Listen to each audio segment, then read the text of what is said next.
quick recap. The battle for Turestria has kicked off. You launched your assault by attacking Tower 3 so that you could descend to the basement, sub-level 4. And then once you got to sub-level 4, the plan was to then find the Vampire Lords, one of the Council of Nine's secret entrance into the Crystal Palace. While you were doing this, obviously all the droids had activated, all of the synths had activated, and they've all had a download of the imprint of your minds into their body. I mean, and John keeps saying he has no idea how Zed has been able to do this. The technology level involved here is just insane. The fact that he's been able to network out your conscience to all these people and then downloading it back into your mind. You've been getting these regular updates, almost like PTSD flashes almost. You kind of stand still and then there's like a download going on and your eyes flutter and you suddenly start living all these lives in a kind of classic Doctor Strange fashion. But every time you do, you're basically living out life and death in a multitude of experiences. You haven't really stopped to think about what the impact's going to be after this battle's over. Are they going to wipe everyone's consciousness? Does that mean that thousands of tens of thousands of versions of you are going to die after the battle's finished? Because when you get the uploads or the downloads of people or the conscious minds of the imprints of your minds onto these other people, you get a sense of their feelings, and they feel and they think, and they are you in many ways, and they are dying a lot, and they are trying different things. You did notice during the battle that Carvier's mind has now also been joining the fray. It's quite easy to note that because the pleasure synths that have had his mind upload start going into full on ninja, and suddenly there's like loads of Bruce Lees just kicking around the city, beating the crap out of everybody. So he's obviously managed to make his way back, and the transfer's already begun. You've already heard from John that his mind's going to be transferred into a synth body, a rather dope one, because basically he can't take on the vampires as a ghost because they'll just control his ass, which is exactly what happened before. And if you're going to go up against the Grand Master at the Crystal Palace, then you've got some serious problems because he'll just turn against you, and he doesn't even get much of a save against it because this guy is like Grandmaster badass. Obviously, some other things just to remind you from the battle across the city is that coordinated with your assault on Tower 3 was a suicide bomb attack on the Crystal Palace entrances, and there was no impact. There was no dent even made in the building. John's completely flabbergasted. How the hell does a building withstand an explosion like that? Another thing you discovered while you were assaulting Tower 3 was old pictures of the city, and one of you, I think it was Flint, quite cleverly spotted that when the city was in its heyday, where the Crystal Palace now stands was just basically a park area. So that's a little confusing. So that was all found out in the last session. And you've descended to sub-basement 4 after making your way down the levels. You cunningly, either through intelligent wizardy thinking or through smashing walls apart, managed to find the chamber for the third elevator that goes down to level 4. Otherwise, you'd have had to gone up and found one of the vampire's special secret layers to then get the elevator down. So you saved yourself a lot of time doing that, which is really, really good. And when you got down there, you had a hell of a battle. The big saving grace was really the impenetrable personal siege shield that Unit 1 has, which is now used. That's now gone for the day. There's no more chances to use that. But down those narrow corridors with those 50 cal machine guns, even Flint catching a vague a glimpse of one of those almost decimated him. So that was a fantastic escape. And the vampire that you took on attacked with complete arrogance and was quite quickly slain by Unit 1. Destroyed by a superior warrior. He was taken by surprise. I think he was expecting an easy kill, and the others will not be so quick to judge you, all of you. over that fiasco. So you find yourself now. You've got to this chamber. You do have one of the vampires with you. You stripped him naked and made him basically help you. And oh yeah, he's now my worst. He is our bitch. he's your bitch, yeah. He basically takes you to this chamber where the vampire came out of after you cleared the rubble. Flint helped you with that, and he presses a button on the side of the chamber, and a door slides open to another room. You've just come through into another room that you didn't see before, and there's more of these coffins here. Two of them still have bodies in, with vampires in them. Obviously, the vampires are elsewhere in the tower. You can see that there was some droids tried to take out the vampires here, but their bodies are strewn in bits on the floor. So obviously they weren't as successful here. But there are two still. Two of the coffins have been destroyed or opened and destroyed, and two of them remain closed with vampire inside. And then you can see that there's a entrance that's not like an official man-made entrance, but more like a hole that's been dug. Flint, make a stone cutting roll. So there's still vampires in these coffins that need to die. Yes. Alright, well, can I just go over there and Yes. stab? Yeah. Give me old shit. Yeah, you don't have to make a strength roll. Your strength is just too insane. You move the lids off. You can see the vampires inside, looking like they're asleep. You bring the shaft of wood down on the first one. Stake. Yeah, basically straight into his chest. The whole chest caves in. For a second, he opens his eyes. No! And then just turns to dust. That you open the lid on the next one, and the vampire's just starting to come awake. He's obviously seen his other vampire die, and then you just plunge the stake into him as well, and he just goes, "Ah!" Turns to dust. Two more vamps down. One thing you notice is that this hole in the wall looks like it's been cut from the outside to the inside.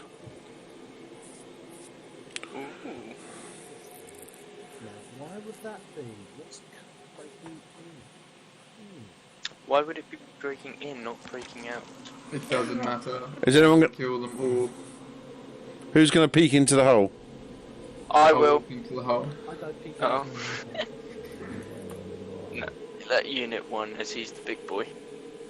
Yeah. One is nothing. And if he dies, it's eh.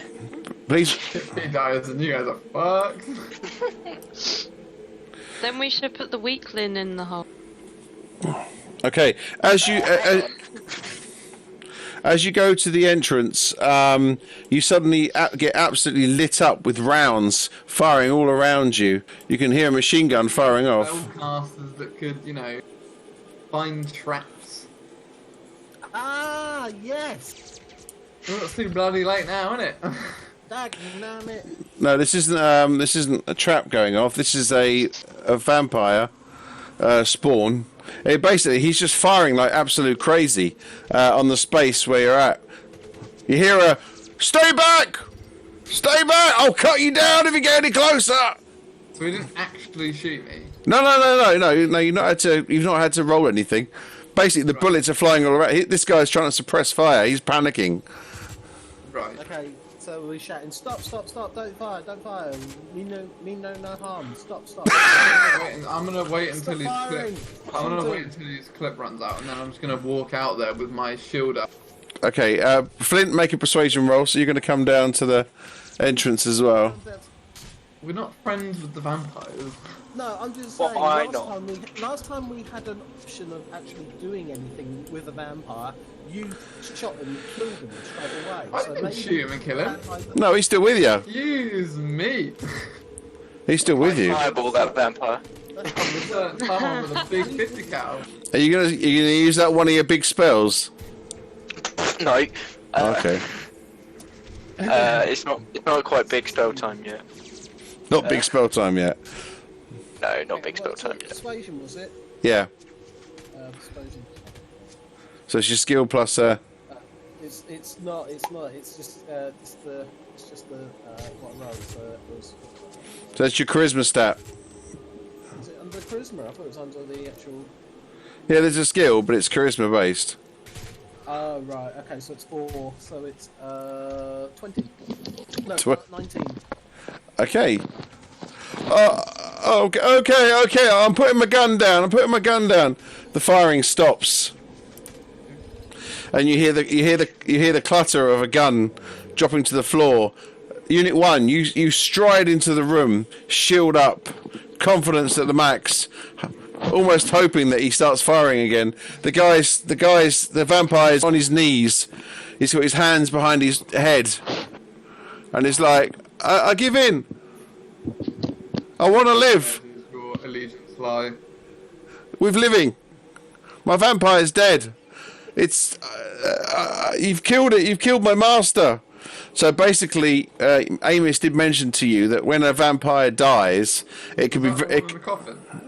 It could be. There was 4 in vampires in that tower, and hundreds and hundreds of vampires spawn in Tower 3. I killed 3 of them. Yeah, you killed 3 of them. I killed your master. You are mine. Yes, I will follow you now. Please don't hurt me.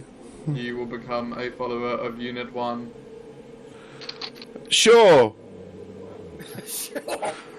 Make a persuasion check. I mean, obviously, he's standing there on his knees. He's pretty. Persuasion. Well, I mean, you know, Intimidation, thank you. there's a big difference, or intimidation if you want. There's a. Check. There is intimidation. 14.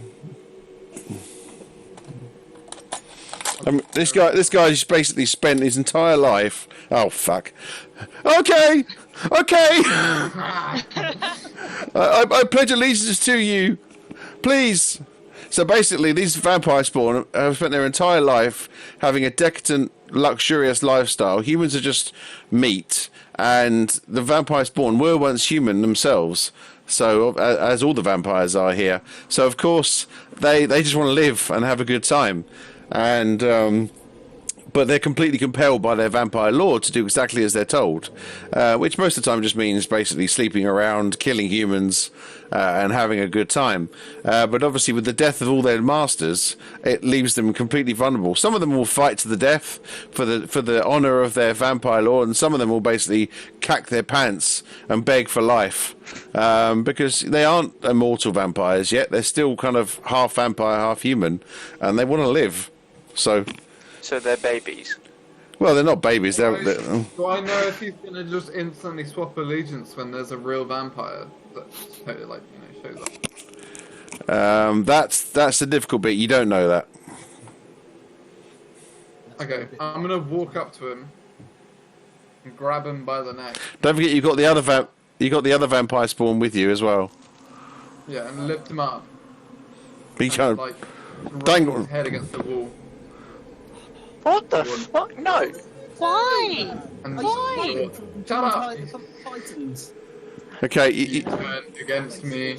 he's like, Head will be removed. oh, I Can won't, we not just do like I won't, Suicide Squad and put bombs in their neck? I won't turn against you. I won't turn against you. It's clear that you're defeating all the vampires. You're clearly more powerful than the vampires. I am the superior life form. It is good, not God, living.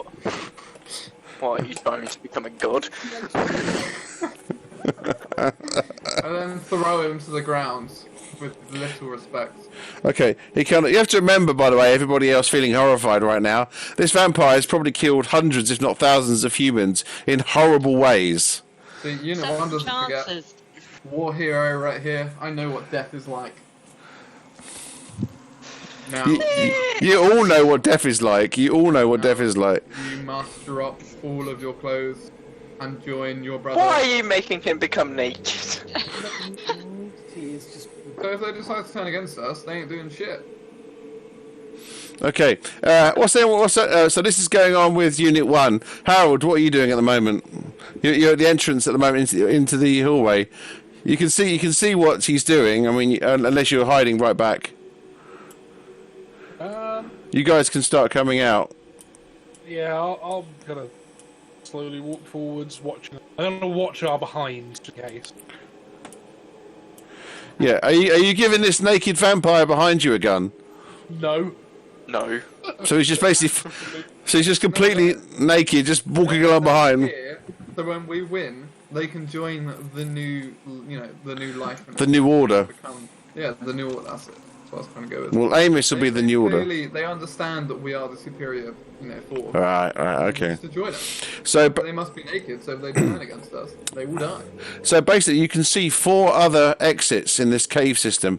So this cave looks to be natural, but also man-made. And what I mean by that is that it was these fissures in the ground were natural occurrences, but someone's widened them and made them larger and more accessible.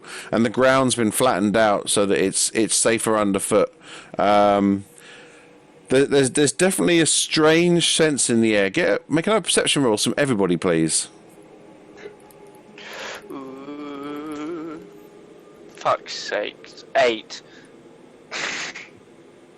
Balthazar, it's a cave. 24. 24. Say. You're 12. 12. Okay. The superior life form, people. 9. 9. Okay. Harold. Balthazar. Oh, you got a 6. Yeah, I got the 26. superior life form. Natural 20. Natural 20. Okay. Unit 1, you can sense on your olfactory sensors that there are unusual spores detected. There's a really pungent, sweet aroma just almost behind the conscious mind that's starting to influence you very slightly. There's like spores. They don't influence me. I don't breathe. No, but you have sensors. And you can sense the spores touching your sensors. Harold. Oh, hey. Hey. Harold, there's definitely something funky in the air. You're getting a real sense of positive vibes starting to come from the corridor that vampire was standing in. Basically, from that direction, there's something funky in the air, and it's making you feel good. You just start staring at Fontaine. Where's my camera? Oh no. Right. Okay, yeah, so you can get a sense. And another thing, Simon, that you've noticed is that your hand is starting to vibrate with the stone in. There's a definite tingling, and you're starting to get a sense of direction from it as well. Almost like a subconscious pull. And that pull is also sending you down the corridor that the vamp came from. So out of the 4 exits that you can see, the one from the vamp on the bottom left is definitely where you think you should be going. Well, if that's where I'm going. I'm not being. Well, I need to fulfill destiny. If that's where I'm being drawn to, that's where I'm going to naturally lead. Whether anyone comes with me or not is something else entirely different. Yeah, okay. That's uncompulsed to go that way. There's something nice over there. Fontaine. Oh, funky. Fontaine, make a perception. You're at the back with the naked vampire. Make a perception I don't roll. want to be there. I don't want to be anywhere near this man. I'm getting flashback. You think that's it? 15. Okay, I'm going to try something now that I've never done before. Okay, yeah, Fontaine, you hear noises behind you, and a man enters the room. He stands over 6'2" tall, with bronzed flesh. He looks like an absolute mighty hero. His chest is just slightly exposed, and he's wearing like a white robe with a black belt. His thighs are all exposed, and he's got bare feet. He looks like an absolute Adonis. But the confusing thing is his face is that of Carvier. Fuck's sake.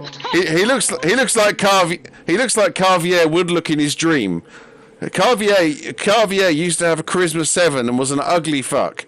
He was shriveled, old, gnarly, grumpy looking, even when he wasn't speaking in his super posh voice. This guy looks like a 25-year-old weight training god with the reflexes of a spider and yeah. So basically, he's a synth version of Carvier, and he's gone to town on how he looks.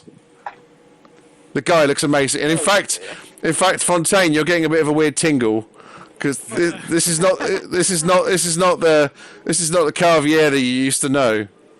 Right, I want to go up to him. Carvier, you found them. You've got now a neural link. You've got augmented eyes, and after you transferred to your new augmented body in Tower 7, you basically got sent across a wire down to the ground level, or just above ground level, where you're able to get in for a window, and then you found the shaft hole that they'd made. Because obviously on the neural link you can contact them and you can see that what they're seeing. You should have contacted them, but you wanted to make a grand entrance, so you've not been saying anything. You've just basically been following them. You were going down the tower when you saw them in battle, and you were like trying to get there as fast as you can, while at the same time kind of like Oh, well, I can feel. Every once in a while, I'll just go into a corner having a wank again. yeah. No. It's been quite a while. I mean, you've been chained up and tortured for days and days and days, and you've had no free will. And until the guys killed Eskia and freed you from his compelling charm, basically life was hell. Then you managed to make your way back to John. John asked you for specs on the body. You gave him the specs. They were ridiculous, but you had quite specific intentions of how beautiful you were going to be, while still somehow looking like you used to look, but way better. One thing you noticed about Fontaine as well, she's also now built. And when I mean built, she looks way different to she did before, because she's now basically like a wet dream version of what she used to look like, which makes things even harder for you, because she's now like taller, stronger, more lithe. She's also holding a couple of massive weapons as well. She's got like a Tesla rifle on her back, an automatic machine gun in her hand, armor. She looks like G.I. Joanne. With that in Will I mind, make this work? Oh, well. Oh dear. Carry me, mummy. Carry me. oh my lord. Carvier, you enter the room, stepping over the corpses of the vampires. Why, hello there, fellows. It's been a while. What? Why do you look? I have the strangest erection right now. What are you talking about? This is how I always looked. Yeah, nah. Before you looked like a pig that had. No, I'm pretty sure this is how I always looked. Fine, beautiful, magnificent. Now, Sure, I'm you fleshy. You notice there's a. By the way, one thing you notice, Carvier, is that there's a naked vampire spawn just standing there with his hands over his genitalia, just looking really like scared next to Fontaine. Don't be shy. Trust me. No. Hello. He's in competition. Hello. What's happening? Can I have some clothes? You don't seem to be wearing much. Are you not cold? Oh, no, trust me. Lovely and warm, especially after seeing my friends again after such a long time. Fontaine is like,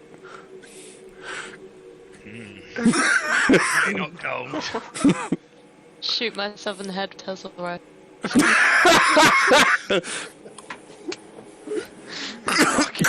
have something else you can check on. Oh, Oh no. Okay. Unit 1, you've noticed that no one seems to be caring about you grinding this vampire around anymore. Something's happened behind you, which is more interesting, which you're finding a little bit annoying. You're like, wait, I'm doing my thing here. Some half-naked... Notice me. The other naked vampire's being like,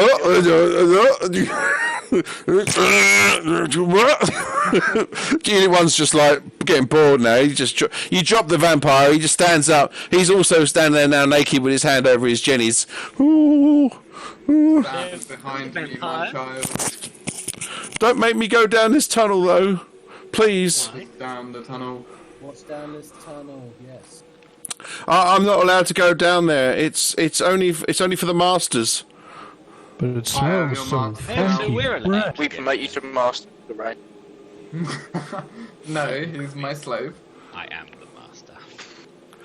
So so what I haven't done is full confession, full disclosure, is I've forgotten to add your icon into my battle maps. I'm still invisible. You just made me visible again. Magic. I've got a thing I can do. I'm going to try and do it. Shift. Hi. Oh, hello, Brandon. Oh, I don't know what happened there. Nobody knows. What was that? A potato. Nobody knows. Basically, I'm going to try and add a prop live while we're actually using the map. I don't know if this even works, but I think Oh, Raggy. it. Bear with me. Sorry, slight pause No. for.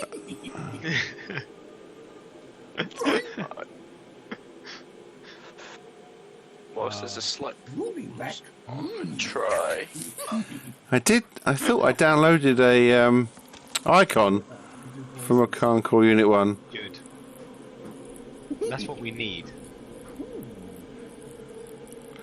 Yeah, but they've got to be used in the character though, not just random noises. I will kill the vampire. Oh yeah, you're not gonna like this one. Let me at him! Let me at him! Let me at him! I'll pop him and pop him and I'll pop him and smack him and let me at him! Come on, Uncle Scooby! Let's get him! Oh, he's a bit big. Okay, so basically, I don't seem to be able to. Puny people. Oh. God. Oh, fuck me. No, it's too small. Hold on. I'm having to do this manually because there's no. Oh, whatever. That'll do. Right. Okay. Back in. It No, I works. liked it when I was bigger. That's what she said. Right. I liked it when it was bigger. I like it when you work it. Then. No one shall be bigger than you. Oh no! This is why I suddenly get special messages. Make my icon bigger. Make me bigger. I must be at least 4 squares across. Right. Sorry. Hey, look! You're on the battle map now. Yay! And I did something new. I added a prop in the middle of a battle. Now I know I can do that. The world is my oyster. That means I can add spell effects live. Ooh. Like, I've got like, fireballs and stuff. Brandon's first Bible. Yeah, and I'm going to be spending like 50 minutes just trying to get the effect to work. No, I'm not going to do it. So, which direction are you going to go in, and who is going to go first? I'm gonna go. I'm gonna be compelled to go down the way that vampire went out at the bottom left there. In that side. Yes. It's just up to anybody else if they're gonna come with me or not. Please communicate amongst yourselves. There's now 6 of you, plus 2 naked vampire spawn. Right. The vampire spawn, they have to stay very close to me. And then just stand like right behind me to make me feel superior. I was gonna say push him down the tunnel. See what happens. No, they're my new slaves. You go first. I'm treating them like my little robots. The vampires are like, no, don't make me go down there. Don't make me go down there. No, but if we push them down the tunnel first, then they can. Not very good. Right, okay, we're going to work our way around. Who's going to do what? Carvier, what are you going to do? If we push them down there first, though, Brandon, your name's not we Carvier. can figure out if there's anybody else in there. Yep. Brandon, shut up. Yeah, let me go around everybody. Right, Carvier, what do you want to do? Well, I just want to see what the hell's going on. And somebody tells me I can't do something. Well, I'm going to do it. not really my style. You do remember you now die. It's a bit of an inconvenience. You don't just. Yeah, I haven't got my head around that bit yet. Well, you have died like thousands of times since the battle started, because basically every time someone's dying with your conscious mind in it, it's being downloaded into your mind, and you're going, "Oh my god!" Hence, you get boosted up to 6th level. You basically just had a massive download. It's basically all of the benefits of being dead, but not dying. And if you do die, you can have your mind is okay. So if your head doesn't get disintegrated, you can basically then put the little upload thing, USB pen, into your head and download your consciousness. Right, Harold, what's your take on it? I see. It smells pretty damn good. It does smell really good. Kind of sexy time. Smells like sex. Yeah, no, I kind of think we should just poke a vampire down the hole ahead of it and walk into it. Okay. Harold? Sorry, Unit 1? Why was I just imagining? I'm gonna protect my children. Okay, Fontaine? I agree with Harold on this one. We pushed down the vampire spawn. He has no need for us. I love it. You're like, oh, Unit 1, don't grind his head against the door. Let's just sacrifice him instead. Just chuck him down the hole of death. Would you rather our life or a vampire spawn? We can push them down while singing a whole new world. That vampire spawn has surrendered, and he is now one of ours. Flint? I say I'm going down that tunnel no matter what. If these vamps want to go first, that's great, because they can chuck them down there and see what They don't want to go first. They don't want to go first. They don't want to go first. Never leave a soldier behind. That's never great because push they them don't have a too far. choice. They Right. go first. Balthazar. What is it that the mighty mind of Balthazar sees as the path of righteous wisdom and knowledge? Fireball. Stole off the fireball. I felt the power. Now it's mine.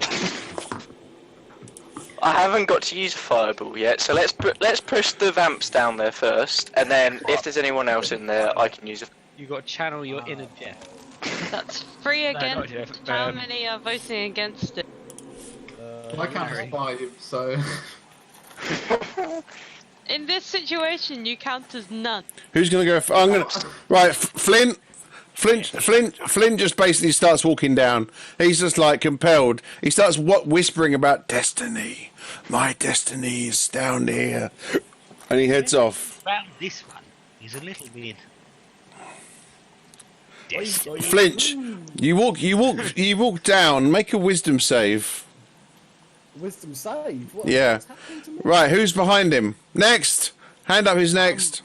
I was off of shoving a vampire spawn down your ankle. Yep, same. You were debating it while Flint just walked down.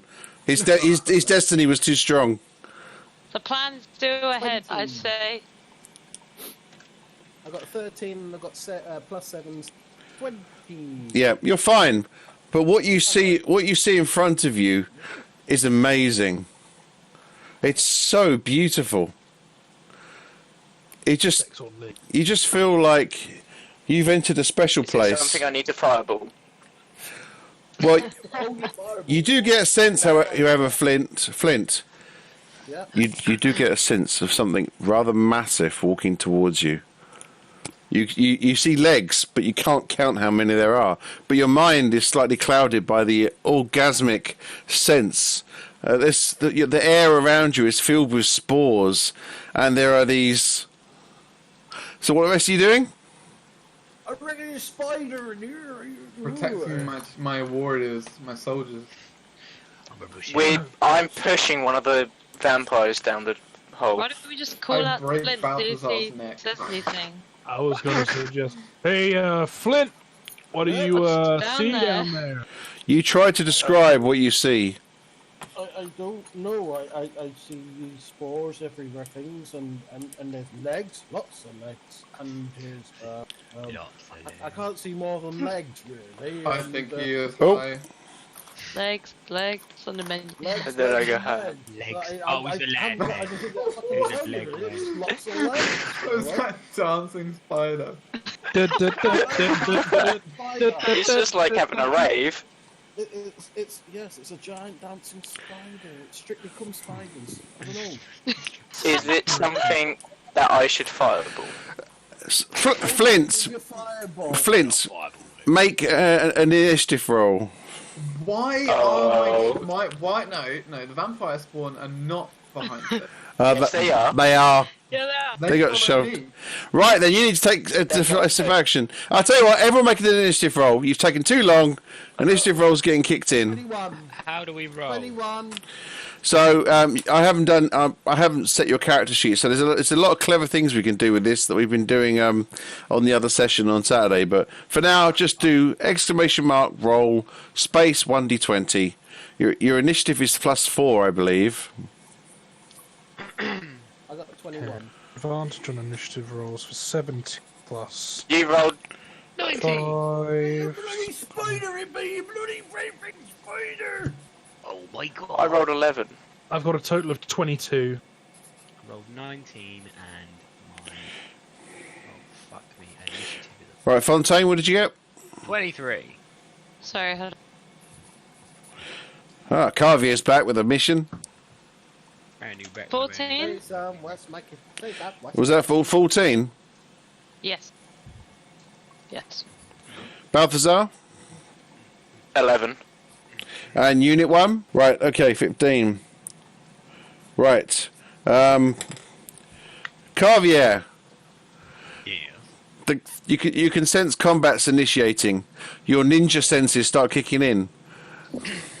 What you gonna do, boy? I am going to start making my way downtown. Making my way downtown. Are you gonna charge in? I'm going to be homebound. Okay. Yeah.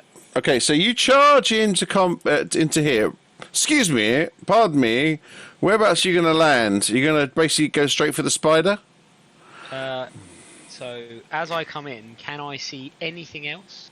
Basically, the room is dominated by a bright blue and green light hues coming from these massive mushrooms. There are hundreds of mushrooms of all sizes. Some of them are as wide as 3 feet, 4 feet wide. Some of them grow really tall, maybe 6, 7 feet high. Some of them are as small as normal sized mushrooms. They all seem to be giving off these spores. The whole room is just covered in little tiny glowing spores that just move around. And there's a definite sense of something strange in the air. And, yeah. And basically, you also notice that there are glowing rocks, like crystals, in the cave system as well. You can see other caves going off, and crystals that go and change, kind of fluctuating between different colours. This whole scene just feels otherworldly. But there's like one enemy that I can see. Yeah. And I'm sensing that it's there. Is it definitely an enemy? Are we definitely saying that the spider's not a friendly spider and it's going to... It's going to pounce on you right now. The only reason it hasn't is because you won the initiative. Ha! Don't Well- forget wisdom saves. It's-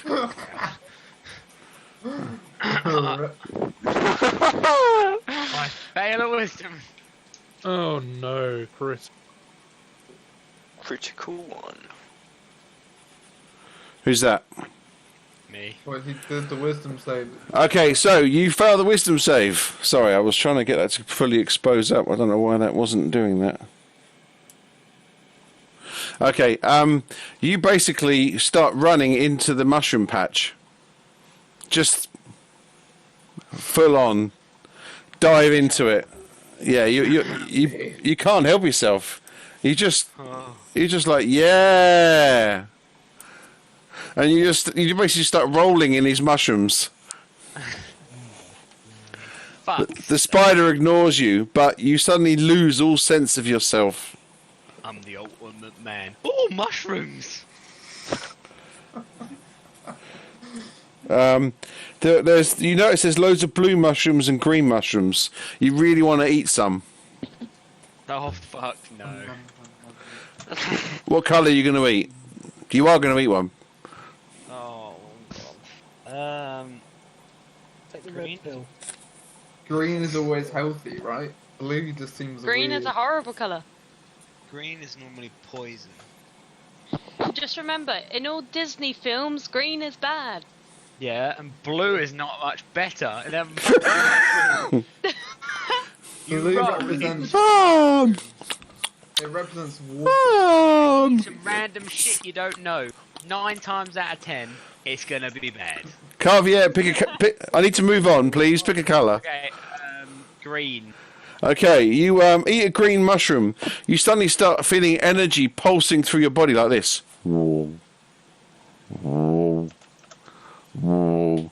Anyone running into the scene, you see Carvier starting to glow a little green. There's like a green hue around him. You feel great. You feel amazing. And the spider's ignoring you. Radioactive. Spiders. It's highly radioactive. However, as a synth, your body is immune to the radiation. Oh, Right. That was on 23. 22, Harold. Right. join me! Presumably, I still can't see what's going on. I just hear Carvier like, "Oh, this is great." No, I love it. you can pick it up from the feeds through the neural link, and you can see it down the tunnel as well. So, There's a giant. Holy crap! yeah. Carvier just went insane when he went near it. So the spider's about 15 feet across. It's absolutely massive, and it just basically sits. Most of the time, it's just sitting on the top of this bunch of spiders. On this bunch of mushrooms. Now it doesn't. There's not loads of webs everywhere. Normally, when you have a spider's lair, you expect giant webs. This spider doesn't seem to have any webs. It does have like a massive thorax, but it kind of glows purpley. And it seems to be sort of like pushing mushroom type material out of its backside. And you've also noticed that its face doesn't actually resemble a spider's face. It's got like fur rather than any sort of chitinous armor, which you would kind of guess that a giant spider would have.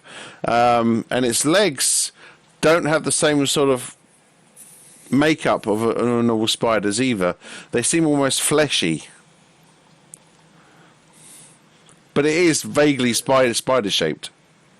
Can I actually see the spider from where I am in the tunnel?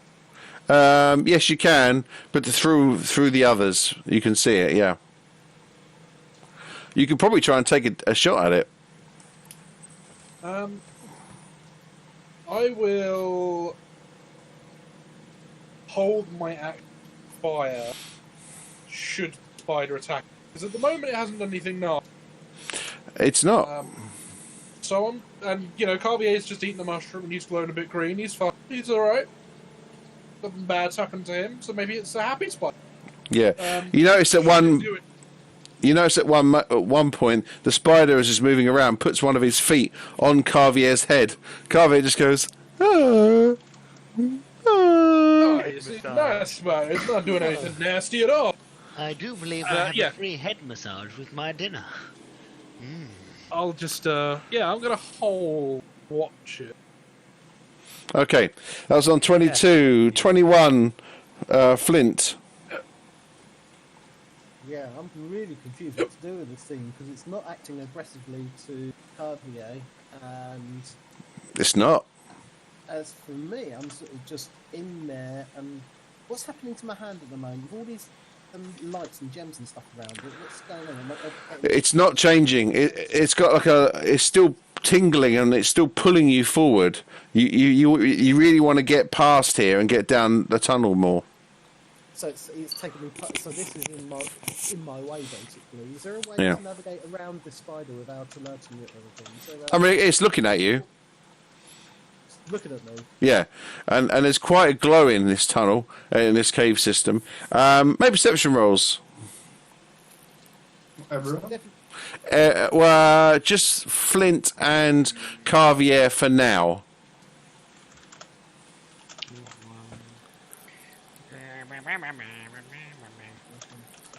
Oh shit, I keep forgetting that key. 17. 17. Okay. Yeah. And then what are we doing? Perception roll. So I fucking failed again. Fuck's sake. How the hell? Roll again. I just want to see. Roll again. This is not an official roll, but maybe it just doesn't like you. You're gonna get him a critical hit now, and you're gonna waste it. Yeah. All right, then don't. Don't just leave it. Okay. No, do it. You got 14. Okay, Flint. You do notice what looks like a bone deep under the layers of mushrooms. You can just about see a bone. That's What all. it's gotta eat. Just a bone. Yeah, a bone. There might be more, but you didn't see it. You didn't see it. Okay, hang on.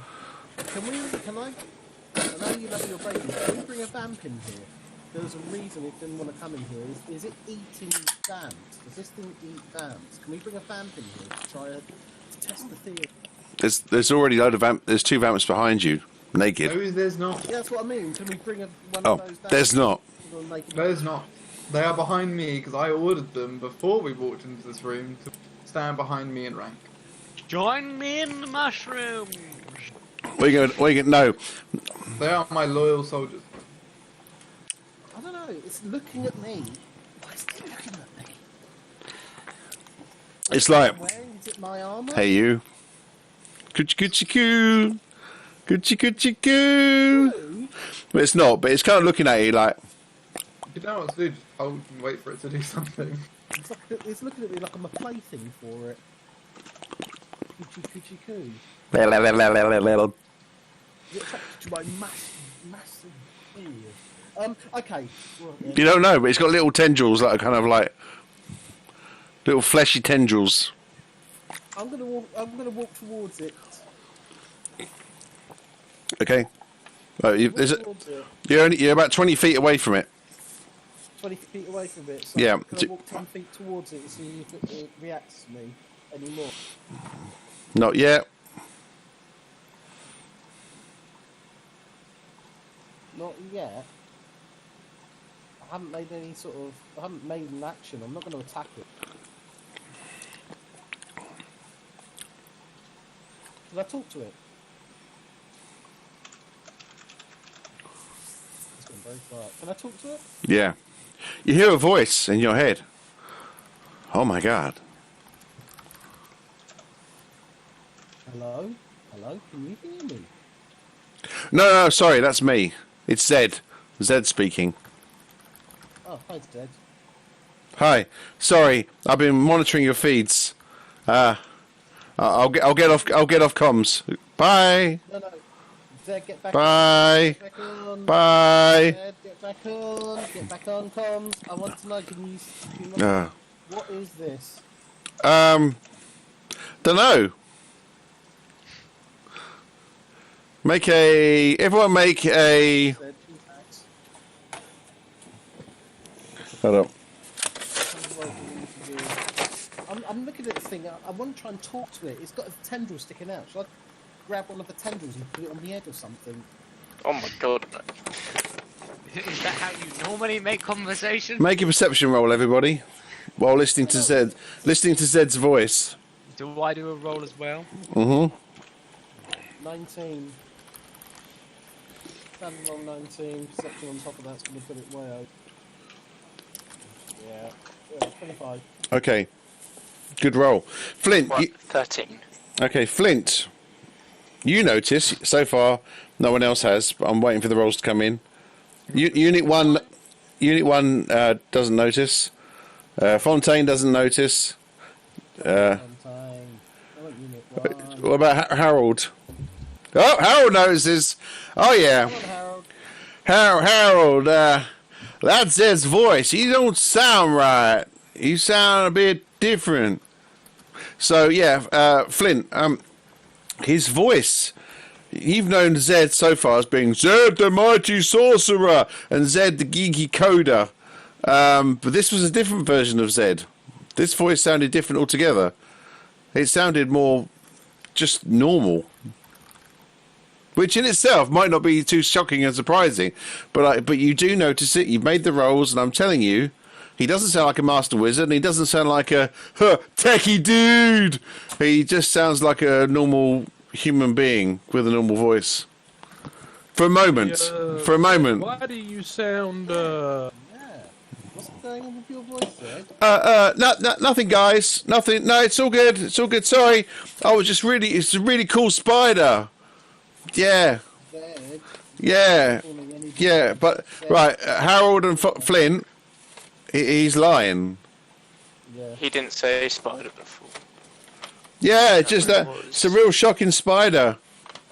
Yeah, Zed, how do you know it's a spider, number one? I can see through your feeds. No, you're lying, Zed. I'm not I do lying. not know if he's lying. I'm guessing How that Zed about might we be dead. Just try and avoid it. So all you know from Zed is that he has no body, and that he is a spirit in the machine who's lived as a. So basically, when you talk to him and John, they all got on really, really well because they all remember before the fall, and he was like a techie guy who, as he was getting older, he was able to work out how to move his conscious mind into the network, and he's lived in the network forever, or at least that's what he told you. Yeah. Dude, yeah. Are you the spider, Zed? That's pretty whacked out, man. No, I'm not a spider. That'd be so You weird. won't mind if I blow it away then with this gun that I'm carrying, huh? That's fine if you want to do that. Zed? You sound just like the spider. You're the spider, aren't you? I'm not a spider. Dude, that's so whacked out. You can hear his voice in your Take ears. one of the spider's legs off. Whoa, whoa, whoa, whoa, whoa, whoa, whoa, whoa, whoa, whoa, whoa. Can I hit the spider in my head? Fine. Torture it is. No, this isn't a spider. This is just Zed talking in your ears. Just like he's talking to you over a radio. Yeah, Zed, I'm going to call my friend Unit 1 up here, and he's going to start playing with them off and start pulling them off one by one. Also, now you want Unit 1, not when you wanted to keep Okay, the vampires. keep it. Don't forget, we're on task. We need to get in and kill that Grand Master. We're all involved in the battle here. Well, can I Alternatively, we can I just ignore try it and walk around. Yeah, I literally, yeah. Can I just start walking? Right. Anyway, Flint, you've had your go. Flint, that was enough for your turn, I think. 21, 20, 19, 18, 17. Right, Fontaine. Yo. You can hear all this conversation going off. You can see into the room. You can see there's some amazing mushrooms, green and blue. You can see Carvier has turned up looking like an Adonis and just dived into a massive mushroom patch, and he's just chomping down hard on those mushrooms. And he looks really great. He's glowing all green, and he's like, yeah. What are you going to do? As much as that looks like fun, according to Carvier, it's Carvier we're talking about. So it doesn't make the best decisions. So I'm just going to hold and wait until something happens with it. Oh, we've lost Brandon. Oh, Right. Enjoy being the mushrooms. but I do, yeah, I maybe like go halfway down, We're neither up nor down. but I don't want to do anything.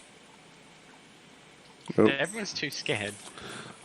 I don't want to go near it. I just want to Fuck wait till it does spider. Oh, something. it I gets agree to my with- go. I'll do something. Vampires, I'd go up to it, fucking punch it in the face, wouldn't even give a shit. Spiders, nah.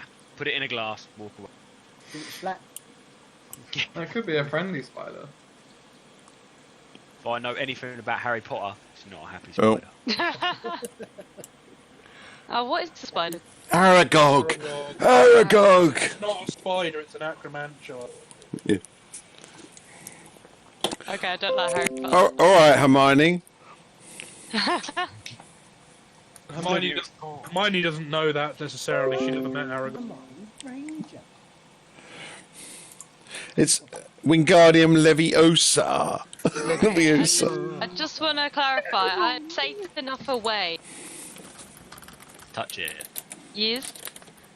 Or as Caviar would say, join me in the mushrooms.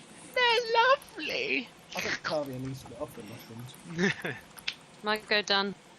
Oh, cider. That's a good idea. Right, sorry, Fontaine, what are you going to do? So I was just messaging Brandon. Yeah, I was just gonna say I'll like hold, so I won't do anything. But can I go like halfway down the tunnel, but where it's safe? Well, at the moment you're just above Flint at the moment. Am I safe enough away from it? I kind of want to be up a little bit more. Good call. Good call. What? Yeah, I Another square I up, want to right? be Okay. close enough to see it, but like. Yeah, Okay, not. so you basically you've used your movement to get to there, Yeah. and you're holding your action. You're just waiting for the spider to do something. Okay, right. That was on 1412, Unit 1. Go get him, Unit 1.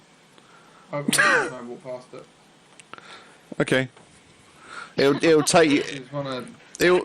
It'll take you a full double movement to basically do that. Okay, you make your way down. You get to about there.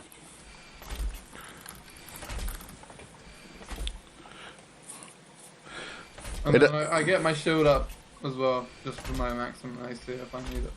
Okay, your shield's up. It doesn't seem to be doing anything. I'm not raging yet though. Okay, that's it. It's your turn over. Right, so Balthazar on 11. Shields up. Oh, fuck. Phaser set to stun. Down. Put the shields down. He's gone. Shields down. No. Put Right. them up too soon. I only told you to blow the bloody shields off. Right, what's Balthazar going to do? Come back He's not online. here. I really need the toilet, so I'm going to go to the toilet. I'm going to take my phone with just me, so gonna- if it comes to like using my held action, I can roll it on. Yeah, FaceTime us. Okay. Coffee. I'm going to make coffee. Make a coffee. I'm going for a piss. I'm going to make a coffee. I'm going to have a poo. Right here, right now.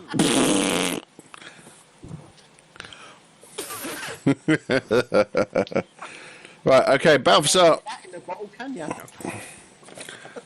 What are you doing, Brandon? This computer's fucked. My computer's also fucked because it's stupid.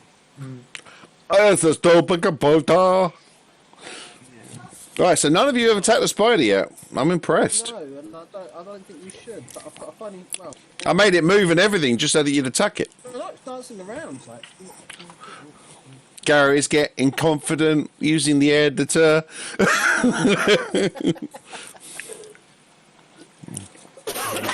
Okay. I have noticed about your editor, it's really lovely the software that it keeps blocking out the. You see the areas where it's lit with gold almost in the on the left hand side. Yeah. Lighting. It keeps blacking them out and just concentrating. It's like it's refreshing itself on just the spider. It's the video looping. Ah, right. Yeah, it's the video looping. There's some really nice. Very nice. He's done very nice. Oh, very nice, darling. Very nice. Okay, basically, I'm going to make it simple.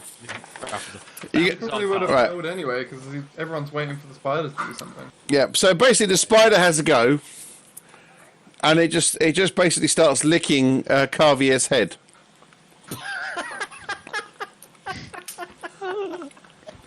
It's not hurting you. Me! Push me! Oh my god! What the hell? Yeah, it's completely ignored Unit 1. It's just moved past. It's a friendly spider licking them. It's bizarre. I wouldn't class that as being friendly. Every time I've seen a spider... Depends. At the moment, if you did that to me, I'd think you're trying to kill me. But in everyday life, when this whole thing's not going on, yeah, if you lick me, I think you're pretty friendly. Okay.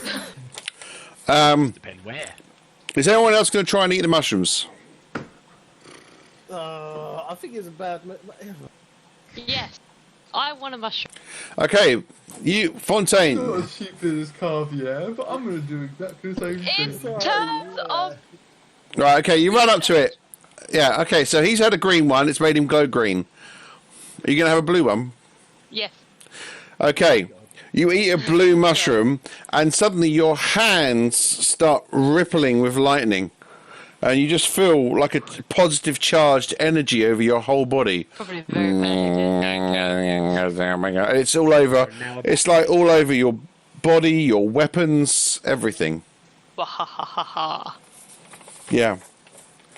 In fact, as you get close, you get so close to to Caviar that a bolt of lightning shoots from your flesh, smashing into Caviar. He goes, oh! A little hole opens up in his shoulder where you've basically cut him, and then the green glow just goes brighter and brighter, and his skin just re-heals itself. What? Damn. You just regenerated. Ooh, can we have Where's one the of bag of holding? I want all of these. Put the spider in the bag of holding. What's the cut spidery? Oh, by the way, my Yeah. vampires are meant to be behind me. My water's... They're begging not to come in. Well, I forced them. They're meant to be following my rank. If the spider attacks them, then I'll defend them. But they were meant to stay behind me all the time. You are my hunter. You are my Green ones give you regeneration. Yep. Okay. Yep. All right. So turn ends. Basically, just to speed things along a little bit, you quite quickly work out that just by talking while this spider's licking Caviar's head, the spider's now stroking quite motherly onto Fontaine's hair like this. It seems very caring, but the vampires are terrified. I like. I asked them why they hate Very the spider. nice. Yeah. Go on, unit one. Because that thing will attack us if we get close. Why?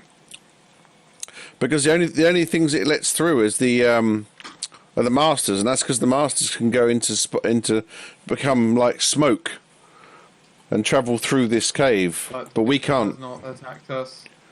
It doesn't attack the living. I am not living. Yes. You're not undead either. We think it senses evil.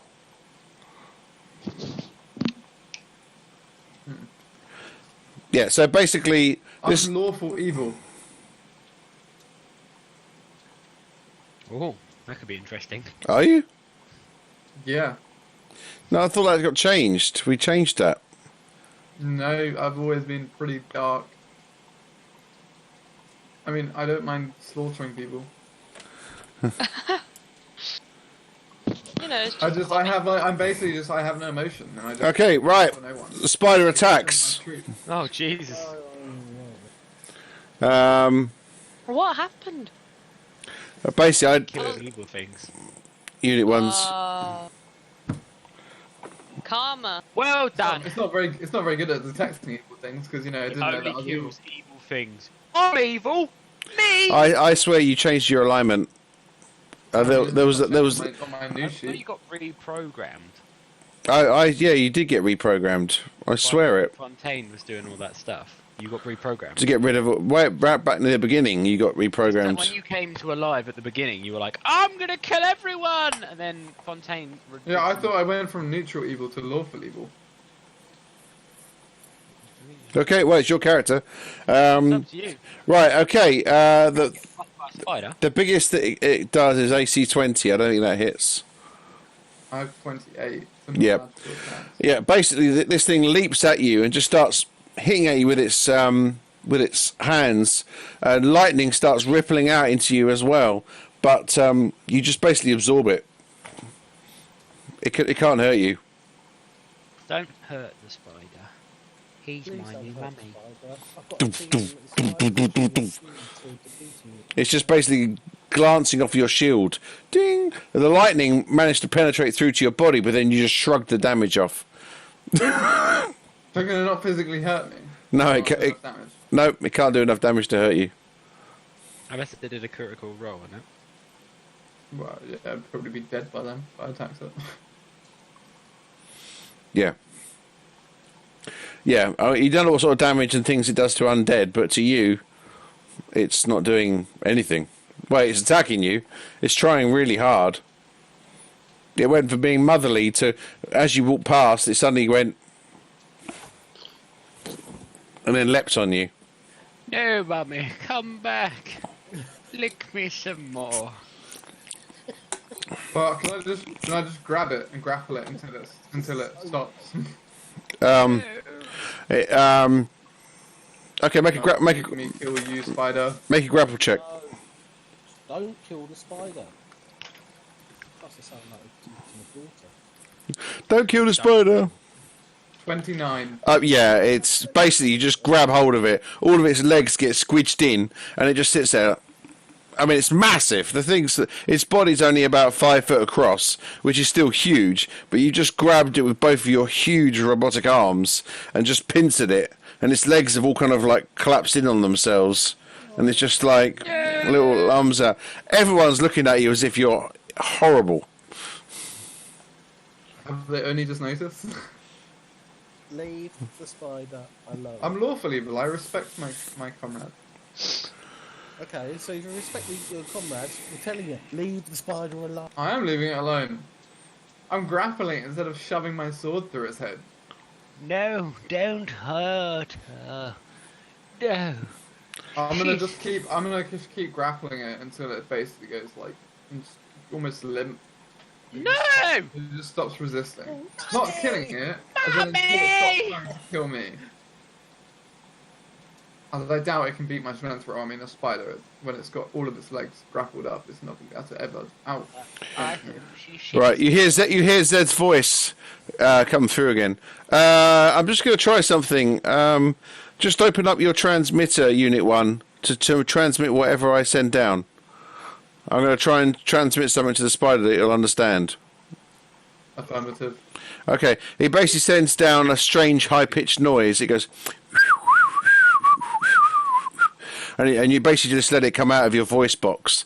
The spider instantly stops moving and goes... I'm gonna let go. It gets down... It scurries out of the room. And it goes and sits in the corner. Yeah. So it basically goes and hides in the corner. So, what you've discovered so far is that there are glowing crystals that constantly change colour. You don't know what they do. And there's mushrooms. The blue mushrooms, if you eat them, give you a positive charge. Basically, every time you eat a mushroom, you basically suddenly become irradiated with lightning. And if someone tries to hit you or touch you or go near you, they take lightning damage. And if you eat a green one, you basically get to regenerate your body parts. It starts regenerating your body. So they're basically green mushrooms are regenerating. But you don't know what these crystals are at the moment. Let's try and eat some of them.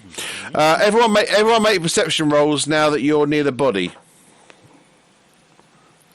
Someone just bring me up to speed real quick. We found a body and the spider's now dancing in the corner. I grappled the spider because it tried to attack me because it only attacks the evil things. And then Zed played a whistle or a high-pitched noise through my voice box and it ran away. I scored 10. I got 10. Basically, I just grappled it until it went limp and until it stopped trying to attack me. Yeah, and it showed no harm to me because it couldn't actually get through my armor. And if you eat a green mushroom, it gives you regeneration. Bless you. Yeah. What are we rolling now? The green perception. The green mushrooms give you regeneration, apart from Unit 1. The blue mushrooms give you lightning damage, apart from Unit 1. And there are loads of these glowing crystals all over the place, but you don't know what they do. Did anyone get higher than 10? I think somehow most of us managed to roll 10. Yeah, I got 10. So what's that 22, Unit 1? Me, as I said, I rolled 22. Right, okay. You see, in amongst the mushrooms, the mushrooms have come from, there's a body on the ground. Now, Carvier's seen a bone of it, but you're able to scan it far more accurately, and you can see that it's actually a complete body, but the design of the body is completely unfamiliar to you. The creature must have been about, 8-9 foot tall, but it seems to have 4 arms and 2 legs, and a sort of strange shaped head that's very angular. But the really weird thing is that the mushrooms look like they started from the body. You guys ate that. Yummy. Like this. Very nice. Last of Us flashback. And basically all the spores, so what's happened is the spores off the mushrooms have completely filled this room, and there's like natural water dripping. You can hear it if you listen. Yeah, there's water dripping, and what's happening over the years, you must have assumed hundreds of years, is the water droplets have started to mingle with the spores. And what they've done is they've started to create these little hard crystals, almost like stalagmites and stalactites, but they're like breakable. You can break these crystals off. But unlike the mushrooms, they seem to pulsate in multiple colours. I recommend we continue. I'd like to take some mushrooms with me.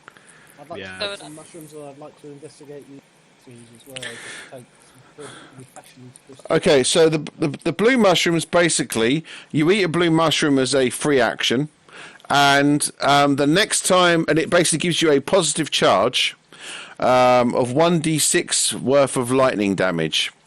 And the next time someone is within 5 feet of you, and you basically reach out to them, you don't have to attack them or anything, it will basically earth yourself onto them, and then it's gone. But if you eat another mushroom, you can get that charge again, and you can do it again. Okay. The green mushrooms regenerate 5 hits a round, and they last a turn. I'm thinking the dwarf, being a hill dwarf, probably want the green mushrooms rather than the electrical mushrooms because it goes more with 2 years. It's up to you, brother. Is anyone going to look at these crystals anymore, or are you just going to leave them? Yes. Yeah. I'm walking off. Are they worth? Okay, everyone make intelligence rolls. Is that including me? No, you just walked off, you just said. Yeah, that's why. Well, also, the vampires need to... I bring the vampires with me now. Okay. Yeah, basically, the spider starts to leave his space again. You replay the message you got from Z, Unit 1, and the spider just goes back into the corner again. Make another perception check, just Unit 1. Mm, 11. Right. Okay, interesting. You hear something from up ahead. It's something familiar, but you can't work out what it is. That's what 11 gives you. Right, on the intelligence rolls, did anyone get anything decent? 12. 16. Let's ask the intelligent Brandy. Right, Fontaine, you get to add double your proficiency bonus as well. Oh. Because this add my proficiency bonus, which got me 16. Add it again. Add it again. Yeah, you do. 20. Oh yeah, sorry. I did start typing that to Brandon, and then I got sidetracked. Sorry. It's hard for me to keep doing the text thing and Online roleplay. With people having comms issues at the same time. Not fun. He didn't do great. No. Okay. Basically, this thing pulsates 4 different colours, basically.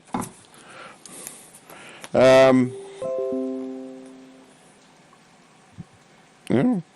Brandon got 15. No, you got 10. Plus 5. No, it's Oh no! roll 5. Oh god. Why is he so terrible? He's meant to be smart.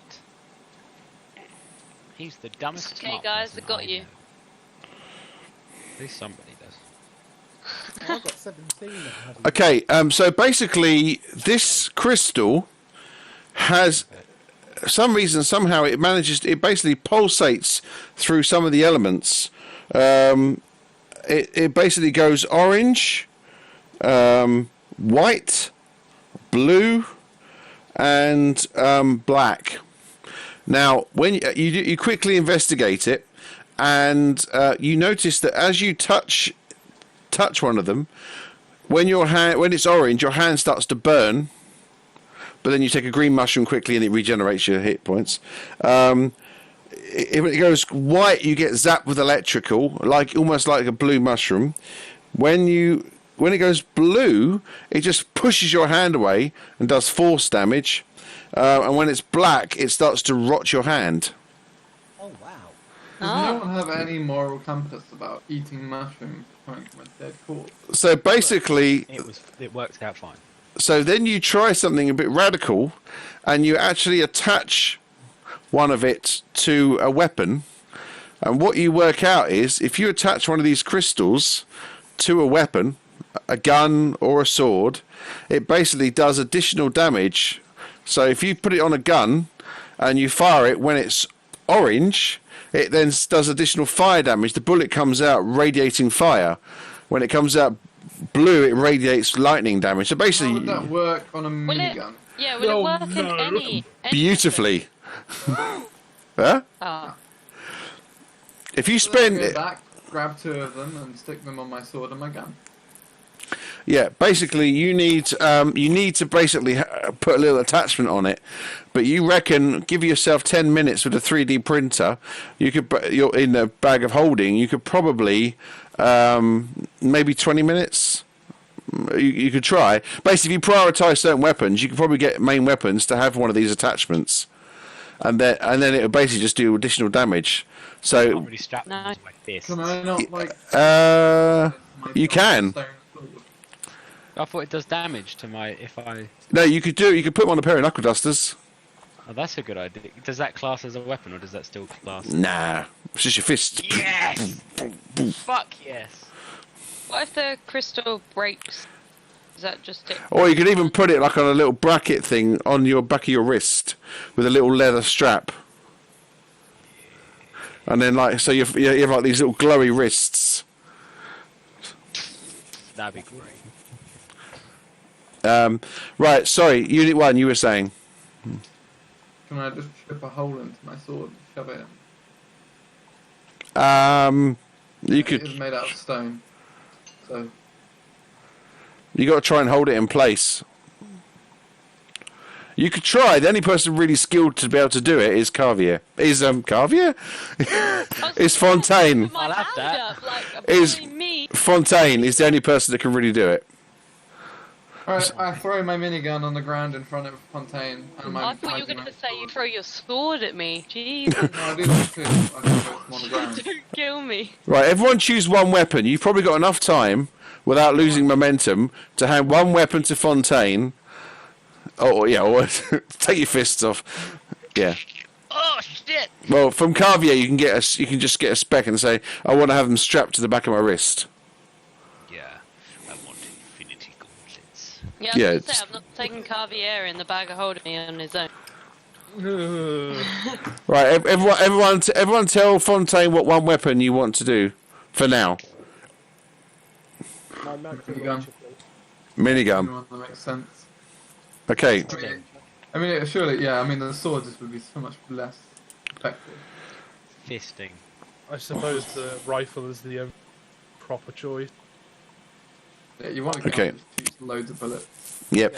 So basically, everybody, the maximum you can carry of these mushrooms that actually is effective. You try and grab more, but it only has certain effectiveness. You can have 4 portions each of each mushroom. So basically, Water portion. yeah. So basically, each portion just can be used once to give you regeneration for a turn, or to give you lightning damage until the next turn. Okay, so 4 of each, 8 in total. And I've not got a pencil. I just need to go get a pencil. okay. Create new And Fontaine starts modifying weapons. green shroom. What?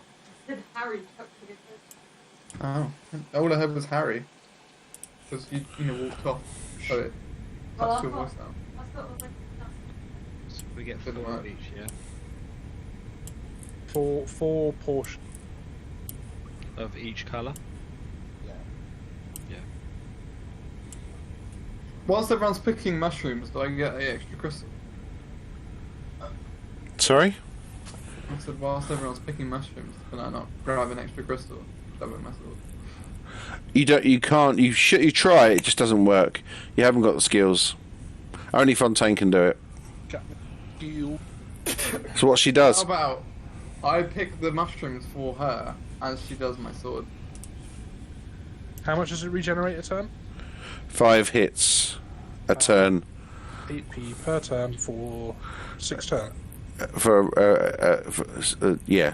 It's a turn. So no, it's 10 rounds, isn't it? Yeah. 60 seconds, 10 rounds. 60 seconds. Yeah. Yeah. So that'll do. That'll do 50 hit. You know, one can get anything. I That have fifth- enough healing as it is.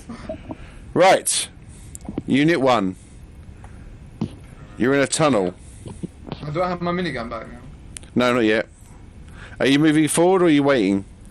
Well, that my minigun, I'm not. Okay, wait. One more perception roll. Christ. Very perceptive to know you look off. Funny. Not natural. You hear a noise briefly, and it's very familiar to you.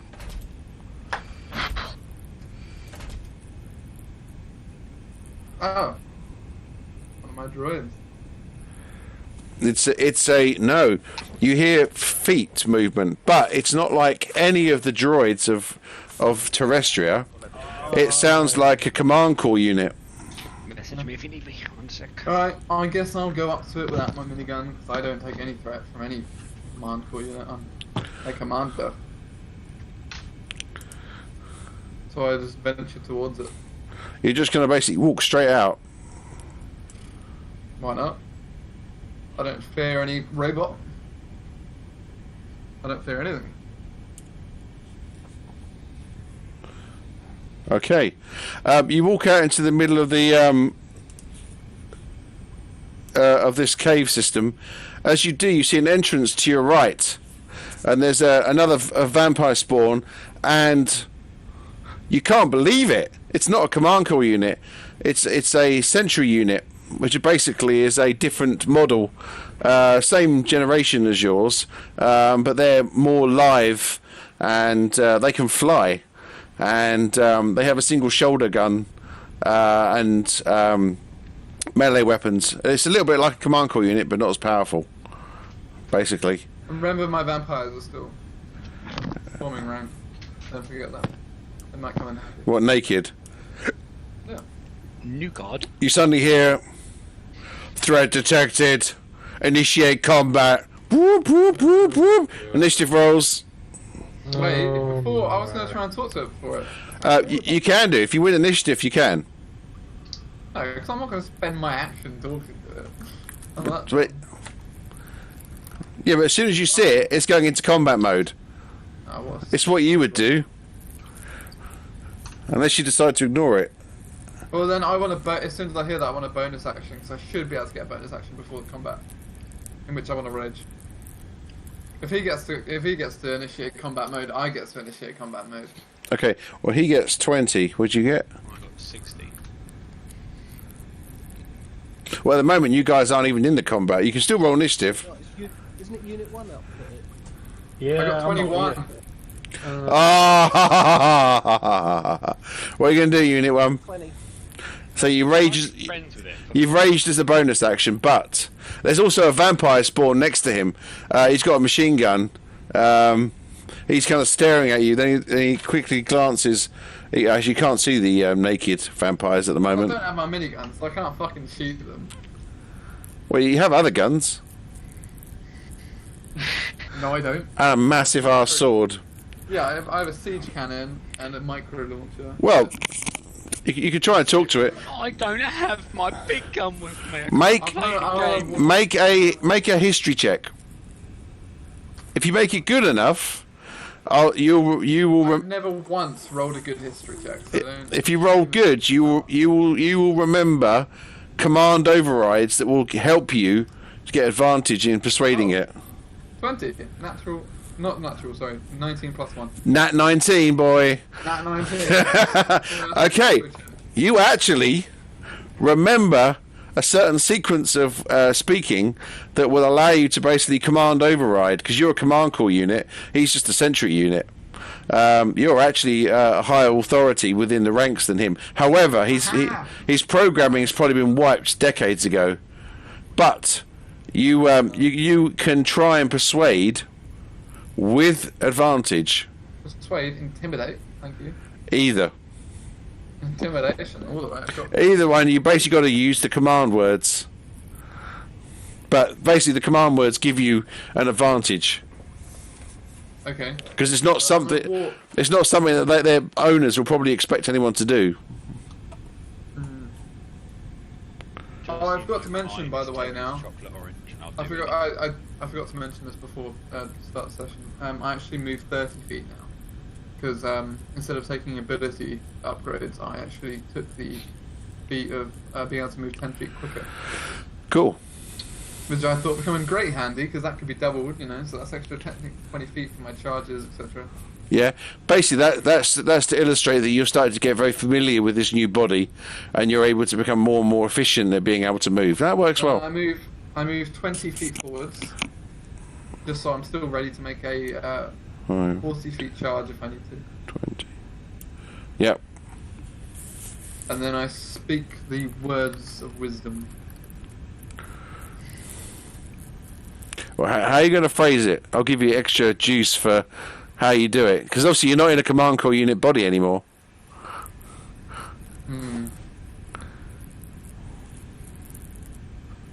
But you know code. You know the words. You don't have to say a code. Beep bop. Tuesday. Fish. Asparagus. Command. Okay. I walk 20 feet forward. Stand there with pride. Say. Shield up. Sword. C52. Stand down. This is command core 001. Code. Extra. Penis. Die. Right, wait. Say X and then I accidentally said extra. Make your advantage persuasion roll. 17. 19. So 19 plus 7. 20. Oh my god. Okay. He basically his weapon goes. Command override accepted. Welcome, Command Core Unit 1. Thank you. Now form. The vampire spawn standing next to you, the thing goes. What are you doing? What are you doing? I look at. Why are you Master, I give you one opportunity to join my ranks, and then I show him the 2 vampire spawn behind me. He runs off. He runs down the cave entrance. Ah! Your decision has been made. Oh, tell of your treachery, robot! You have to remember, this alliance is probably new. From what you've been hearing, Hellsmouth have only been recently coming to the city and trying to convince Turestria to turn up with them. Because the whole reason you're here is to... just fuck their entire life. The whole reason you are here is to basically stop Turestria and Hellsmouth from uniting against the Protectorate and the other 3 states of Lorendal. Well, I get the sentry robot to form rank behind me. I get the 2 vampires to stand behind him, because you know, standing in rank, and then I wait for the others to slowly catch up. He comes. And then sentry robot, and then 2 vampires. Okay, good rolls. Right, rest of you guys. A little time passes. You've basically, if you've got any hit points, if you've taken any damage, you're fully healed. Munching on mushrooms, man. Yeah. I mean, you keep tripping out and forgetting that you've got this lightning stuff, and you get really close to each other, zap each other, laugh, and then eat some more green mushrooms. However, make a wisdom check. Everybody that's eaten mushrooms. Right. What does the white crystal do? I haven't eaten any mushrooms because I haven't taken any damage. Have you? Someone has damaged me that I don't. Have you eaten anything? Have you eaten any of the mushrooms? Yeah.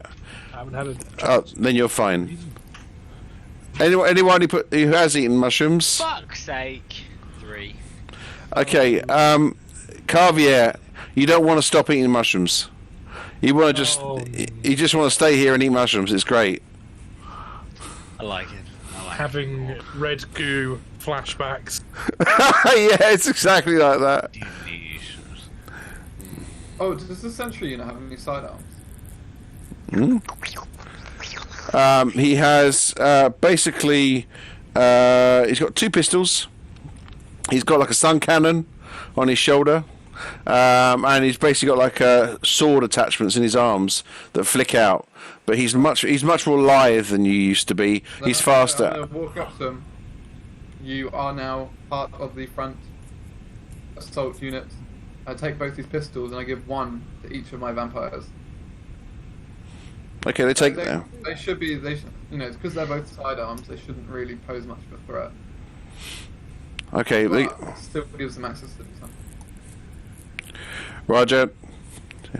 I guess that is 2 swords. Ready to follow, Command Call Unit 1.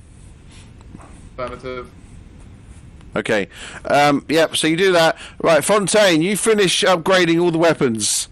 You try to give the wrist gems to Carvier, but he just basically sits in the middle of this mushroom pile and just keeps eating the mushrooms. He looks like a big fat cat sitting on a pile of food. It's like, welcome back, Carvier. You're now a drug addict. I'll just keep them in the bag, I guess. No, give me them. I'll eat them as well. I'll keep them in the bag for you. Do they taste like mushrooms? Ed. Are they also mushrooms? I'm going to walk away from him as quickly as possible. Are they made of mushrooms? That is disturbing. Okay, you just basically sit there. Is anyone going to try and force Carvier away? Do you need me to come back? Mushroom. I'll backhand him. Leave him there to his... Okay, make an attack roll, Harold. I'm walking off in a minute. I will backhand him using my robot. Oh fuck. Goes to my head. I'm not that strong. Just put your head back on, Carvier. Carvier, just put your head back on. Why is he dead? What happened? Why aren't you breathing? +1. I mean, it makes sense for Carvier. You basically not had a body for a long time. 23 to hit. Okay, your AC is 19. Whether you're and that's a 19 whether they're armor penetration or no armor penetration, because you're all about the dodge and weave.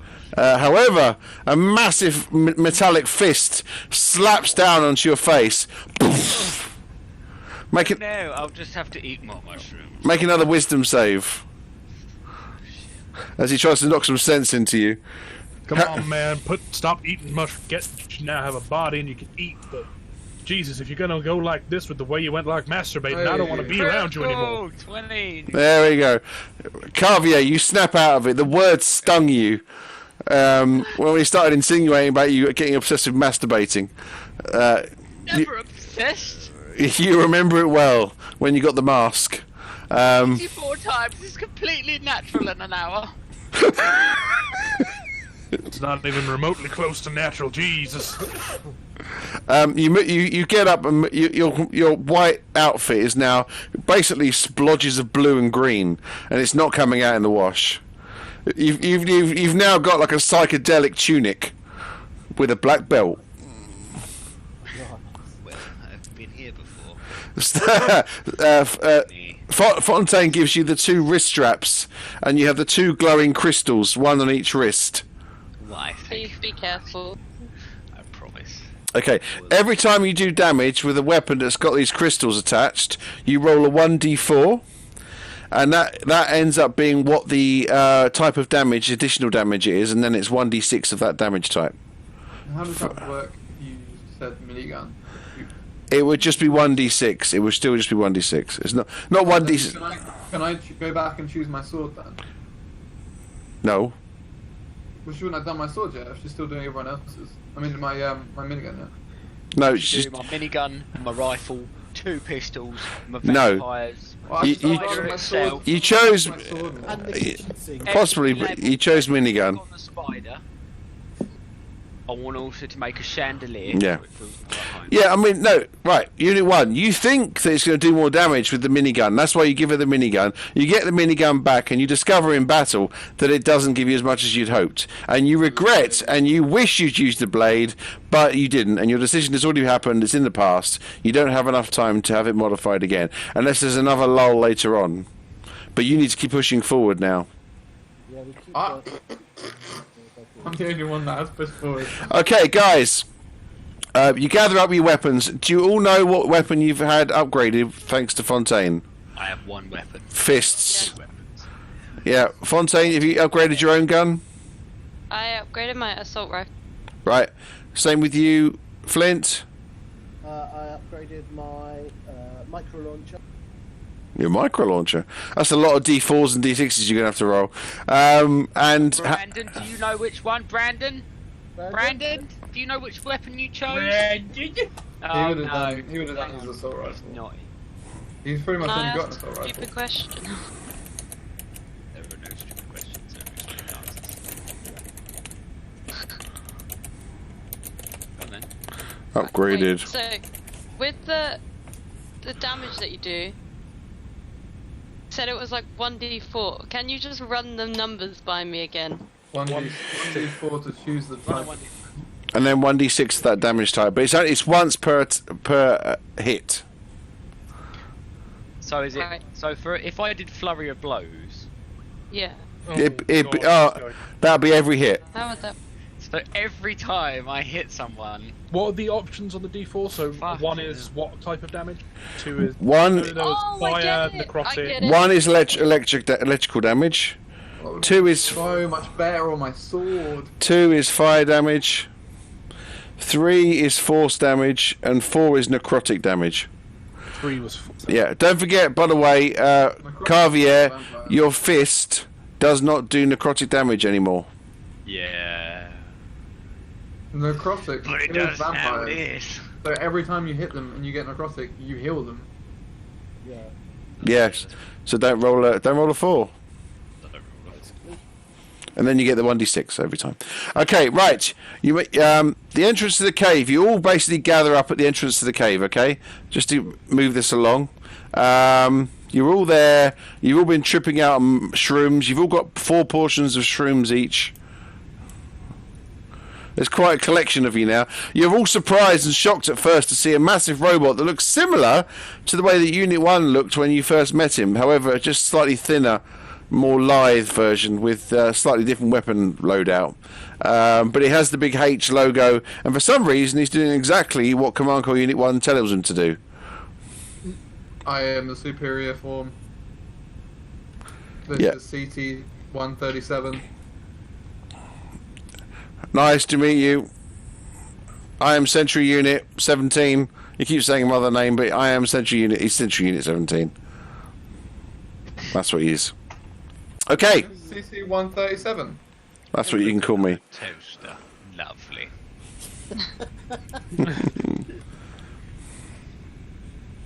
Right. There's a massive set of double doors. You follow this cave, and you start to hear strange noises. Now, Flinch, your hand, is starting to really vibrate now.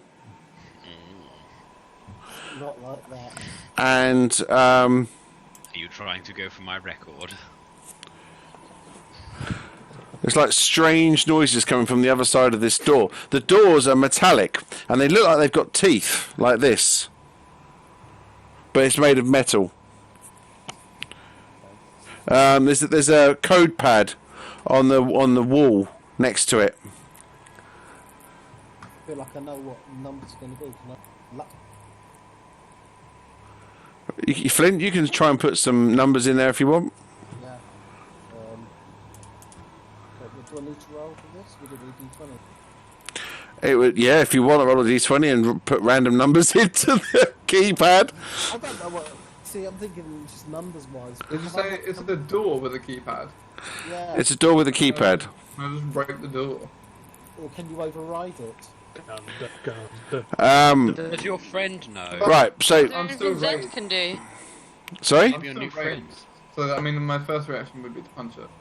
Okay, right, Fontaine, you can start looking at the keypad. The keypad isn't on the door, it's on a side panel next to the door. You notice basically there's like a cave, but then there's like a sheets of metal like this, just down, and the door's into it, in like that shape into it. Right, make a Right, I just try and rip it open then. make a strength roll.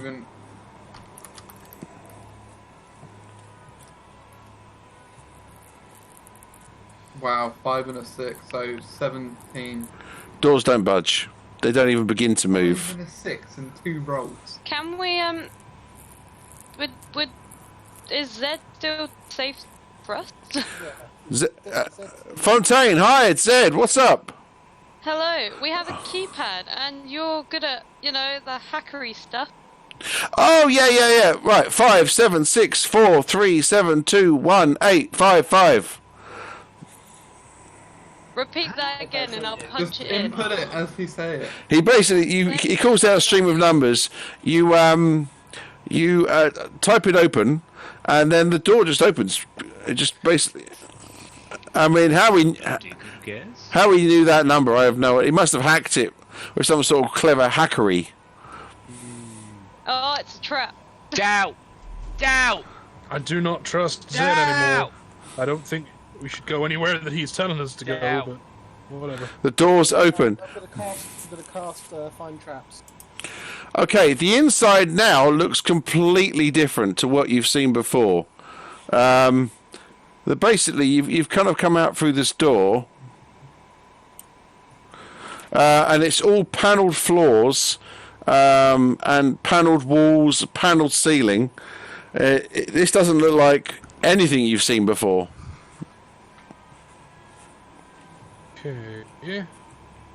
I push forward with the ranks. What's happening? Ah! Is it going ballistic now that these doors are open? It's vibrating more. You want to go forward quite a lot.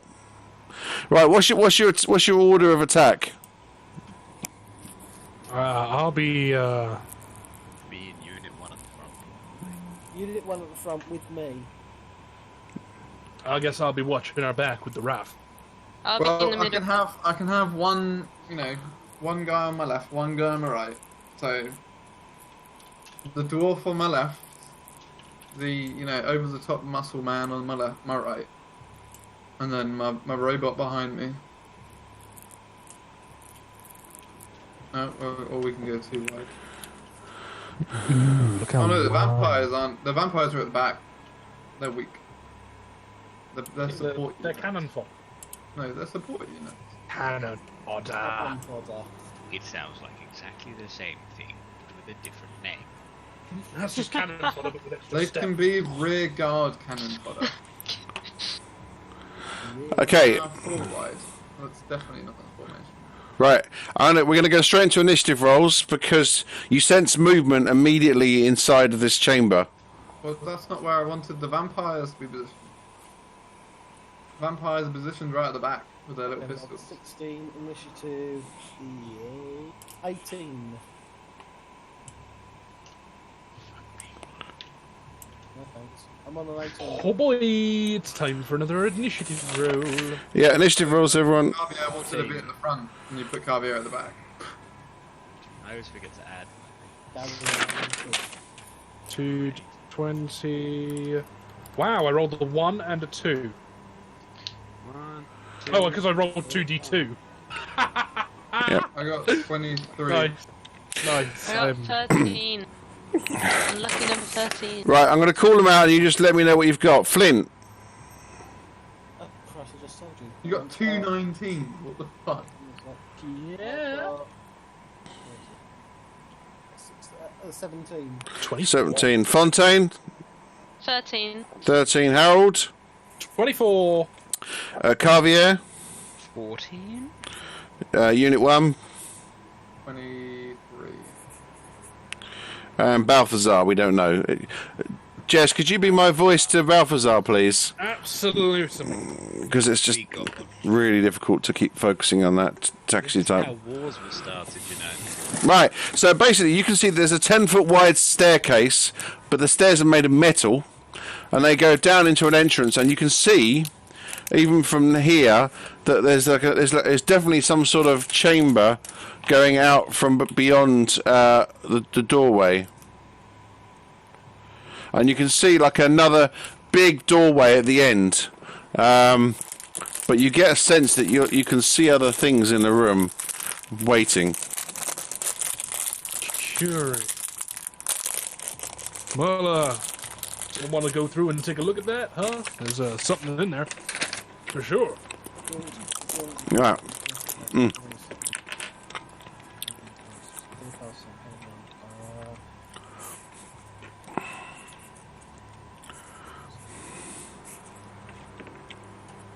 Seven. 8. Rolled 8. Can I get the stats to my sentinel unit? No. Why? I'm playing in the Sentinel unit. Right. Okay. Harold. You go first. I'll aim my scope down the corridor and see what I can see. Make a perception roll.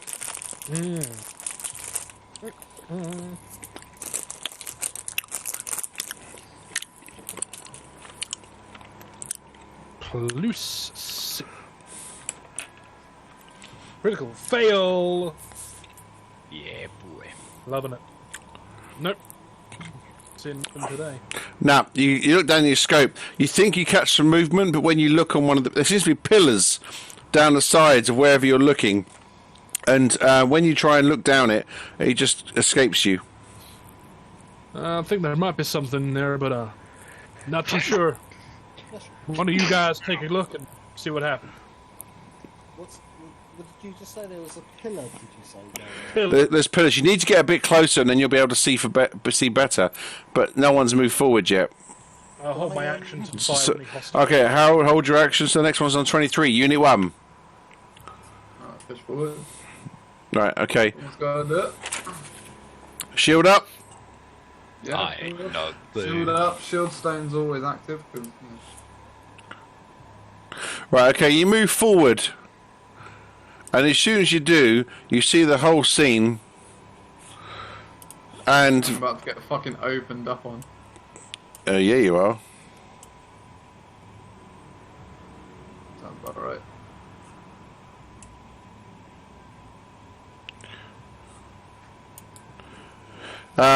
Yeah, so there's another. You can see another. There's doors all around, and you can see just peeking around the corner. You see another command sentry unit, and 2 of the soldiers.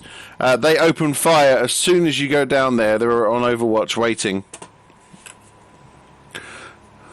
Any of them armor piercing? 1, 2, 3, 4, 5, 6.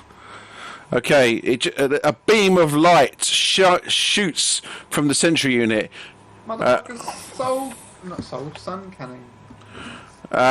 Make a dex save.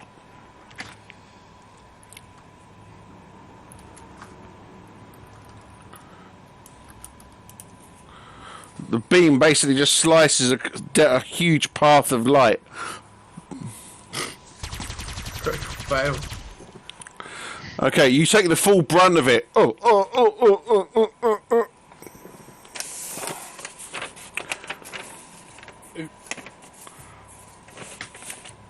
Give me the numbers. Well,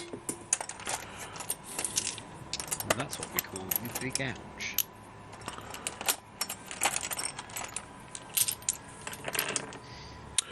10, 19, 24. That's 24 damage, less your DR. That's What damage type is it? It's force light. Oh, what shit? Which one was it? It's fire damage. Okay. It's yeah. So after your DR, you take 14 fire damage to your head. I rolled a 20. Ouch. I'm gonna check the validity of my. Can you see that?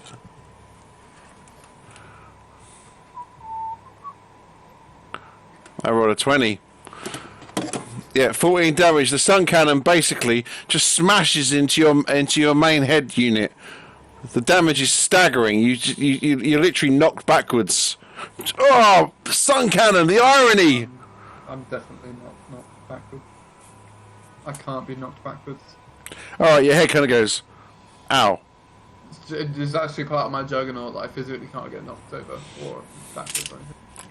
Right, but your head still goes. Ah! You see a searing light beam through the doorway. You're just glad that you're not standing in that beam because the fire damage looks horrendous as part of his face starts to melt. Well, that's just disgusting. It looks like a better version of your sun cannon that you never got. Well, you definitely know how to rub it in, don't you? Well done, Wolf.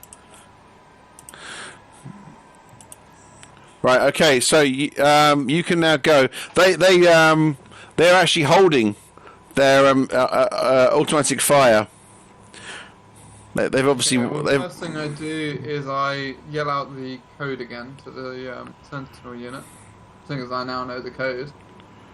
Yep, you can do that. However, he's now in full battle mode. Rage on. The red lights. Full battle mode, rage mode. It wasn't. It was still in sentry mode. This one's already in full combat mode. So it's going to be harder. So basically you have to roll a 20. But you get to roll an advantage. Just roll the dice. You've got to roll an advantage. Jeez. What, even with plus 7? I still have to roll a 20. You've got to roll a 20. It's near impossible to get through to him. 10 and a 3. Right. Oh, I've just. Work, so I am just going to crush him, I guess. Oh, I just lost my internet for a second. It's back now. You're gonna die. I'm going to. Well, first of all, I'm going to second winds my head. Right. Okay. Unit 1 starts putting a strange. He does. He's like, It starts pouring like little nanobot healing units into his brain, which is the equivalent of. I'm loving the sound of that tonight, We don't even need this fancy thing. We just got Gary.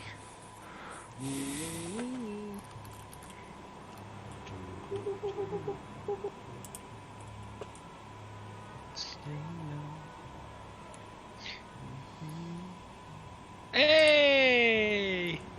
Everybody back? Well done, guys. That was a great session. Right, see you next time. Right, bye. Oh, Brandon, get in. just in Shitty time. roll. Oh, Brandon, you're back. I got 8 hit points. I'm ready to fuck up some vamps. Let's go. Yeah, he's back. My head is no longer anywhere near half, so I'm no longer disadvantaged in any way. Right, what else are you going to do?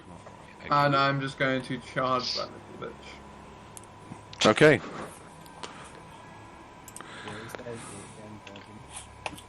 Okay, you basically charge in. Are you going straight across him so that you're not having to fight corner to corner? Yeah, obviously. Right. Okay. He turns and gets his two swords out, ready for you. You feel like you're fighting your own brother, man. But he doesn't see you as anything but a threat. That's a 30 to hit. Okay, that hits. Right. Can you please first make a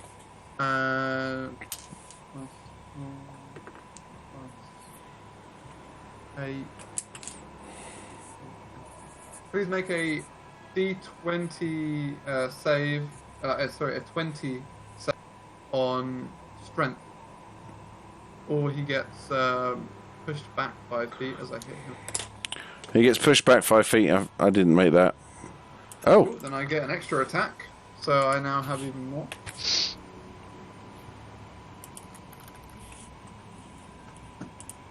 So the first attack is aimed at 17. So his right arm. Yep, okay. And it does 43 damage. And any damage left over is going to get cleaved to... Yeah, his arm gets completely removed. So no! His left goes on his right leg. Okay, you kind of do... just trying to work out how that works. You bring the blade round, and what was it, the right... I swing down. It's both right sides, so... All right, you basically smash down through his arm, and then you sweep round, and his arm just completely comes off, and as you sweep round, his leg comes off as well.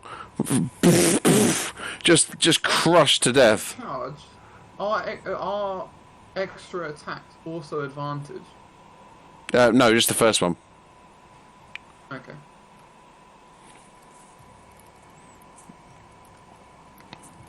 Oh, no, that was plus 11, sorry. That's 26. He stays standing upright. His internal gyroscope's already restabilized. AC 26 for the next attack. Hits. Cool. It hits the 14, so his right leg again. Okay, I'll reroll. 9, so torso. 4. Oh, I forgot to add. Can you add 2 more damage to that last to his leg? I forgot to add rage damage. Okay, cool. Doesn't matter. It's gone. Or his leg. Yeah, his right leg went. You took it off. All the excess damage is lost because you don't have greater cleave. 38 for the next one. To his torso. Is he still standing? Just about. He's basically. Okay, third attack. He's like. I mean, these units aren't as powerful as even a basic command corps unit. These are only sort of sentry guards. They're pretty powerful. The stun cannon's their most powerful thing. You're just One is AC 17. Misses. I'm not gonna waste their superiority dice on that. Well, it hits, but it just basically jinks off of his thing. How far am I off? Would I know? You don't know. I'm gonna add a superiority dice. I don't want him to get all these attacks on me next time. Oh, add 3, so 20. Still not enough. So bad rolls. Alright, I'll leave it at that. Yeah, you try to get through his chest plate for that final assault. Right, next down, Harold. Are you still holding, or you? So basically, there's now actually see them yet? Yeah. So now that he's in there through your neural link, it exposes them, and you can see the sentry unit, which is pretty wounded, and then there's 2 vamp spawns, basically, who are classically got their rifles up, waiting. Okay. Oh, just before I end, actually, because the other guy's not facing towards me anymore, I'm just going to rotate Just rotate, so I'm no longer flanked by them. So yes, just so I have coverage. Okay. The vampires haven't had a go yet, have they? No, they're holding. No. They're waiting for targets that are a bit more fleshy to come through the gap. Their initiative, what was their initiative roll? Was it more or less? They're on Overwatch, so they're basically standing there. They know because the vamp had already come through and warned them. The only thing that matters for me is if their initiative's less than mine, I get advantage on it. The initiative is lower than yours, yeah. Cool. In that case, I'll go for one and then the other. Okay. You can just about see them. You're disadvantaged. They're peeking out behind the. Yeah. So it's just regular attack rolls then? Yeah. So nullified out.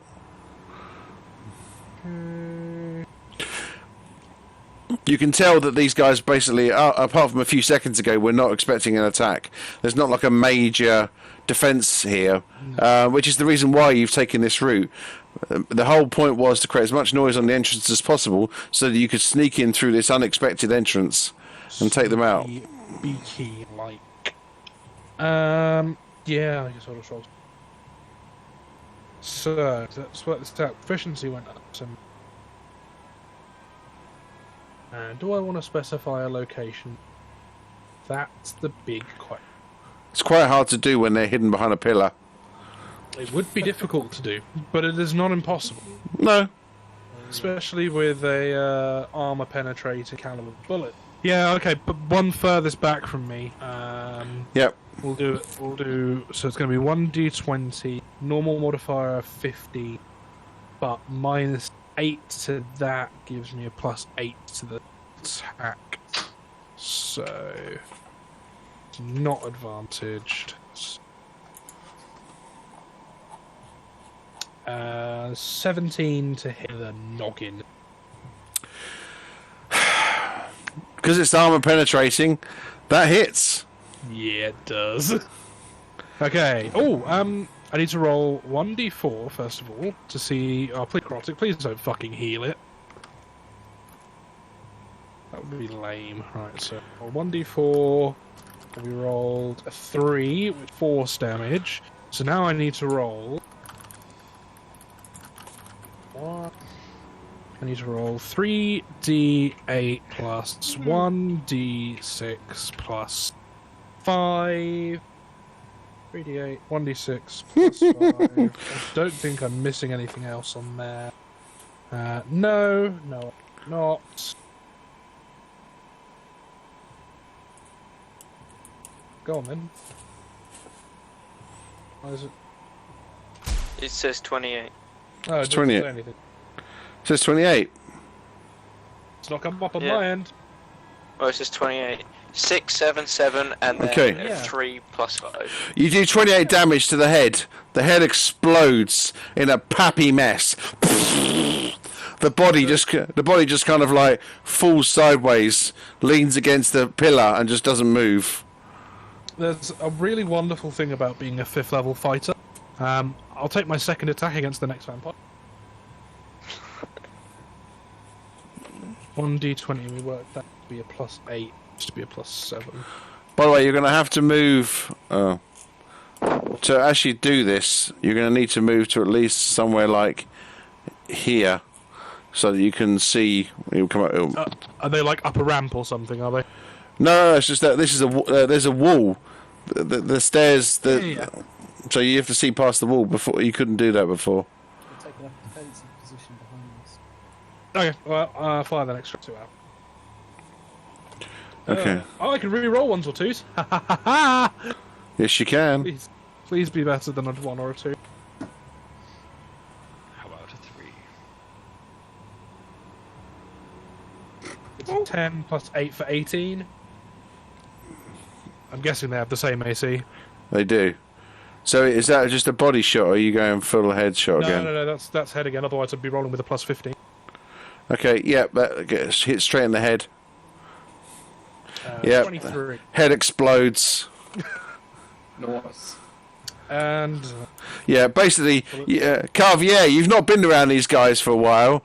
Something's happened to them. They've become ridiculously powerful. I mean, Unit 1 just goes wading in and dismembers one of these security units, and then Harold comes out with a sniper rifle and just two heads explode. Well, good to be back. Just let you go first. well, we missed you, Carvier. Now let's see what you can do, huh? Right, okay, so that was on That was 23, effectively. Yeah, I moved down. I'm very glad you did miss me.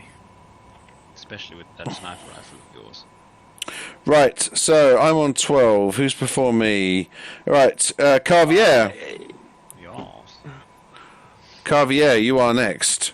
No, you're not. I lie. Flint is on 17. I lied. I lied. Okay. You know when I said I was going to kill you, I Okay, well, right then, so I want to take a position. I don't want to go charging in there, do that bloody group of robots down the other end, even though it's being incapacitated quite heavily on its right hand side. Its arm and its leg missing. So It definitely won't hurt you. It's fully disadvantaged. Oh, it's fully disadvantaged. I thought it was. Yeah, I Plus, almost. you're a tank. Yeah, It's and you're a tank. He's only got a left hand left. Yeah, and it's and almost completely gone, so Down, he's down, disadvantaged. so, he's still got a big stun cannon on his shoulder. It's already used, so he can't. Oh, I can't do it. It's just, he points at it. Yeah. Please help me. Yeah. okay, Can I offer it? Can I offer it to join me again? No. you gave it one opportunity. You gave it an opportunity. It's in full combat mode now. You can't get through to it. Stupid robot. How far down can we see on this map? We can see the whole of the room, can we? Yeah. But I can. Well, you can't. I was going to say. And I can send it to you so you can fit. Yeah. You can see loads of doors around here, don't forget.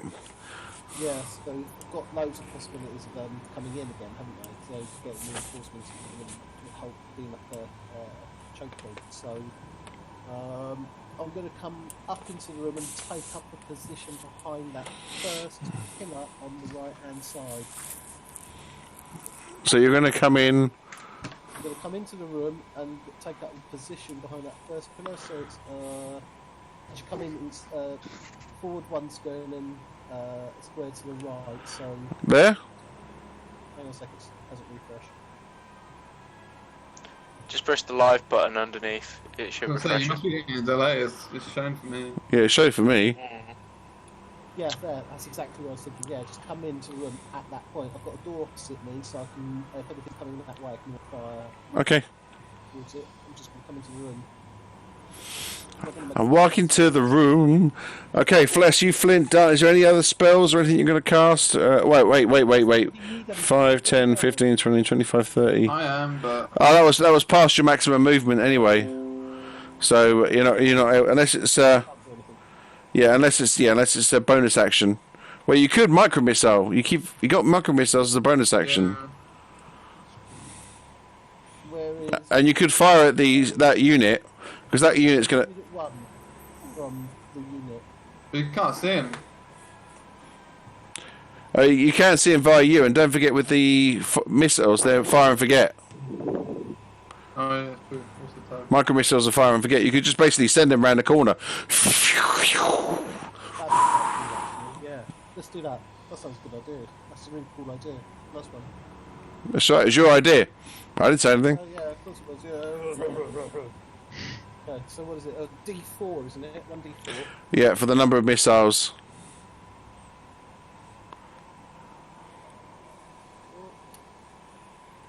I've got one missile. Roll another before. Yeah, three of the missiles just smash into the pillar. Just can't make it round the corner quick enough. One just goes around, impacts on the unit. You need to roll another d4 so you can select your crystal down. 4. Oh, you put it on your micro launcher, didn't you? No, it doesn't matter. It's not undead, so it won't heal it. No, we'll just treat it as normal damage. It's like deteriorating damage. I'm not sure if that's... Yeah, that'll affect it. It's a Warforged. Wasn't it? Yeah, well, It's like rust and shit, kind of. yeah, it's a warforged. It's not it's not like it's not a droid like the ones that John produces. This is like Unit 1. This is an actual living being inside a body, mechanical body. I'm not a person anymore. You're not anymore, no. So this thing's lost its right arm, it's lost its right leg, and now it's getting rusty. Well, we'll do a location roll. Do a D20 location roll. Insult the wound, wouldn't you? Torso. Yeah, roll 2d6 basically.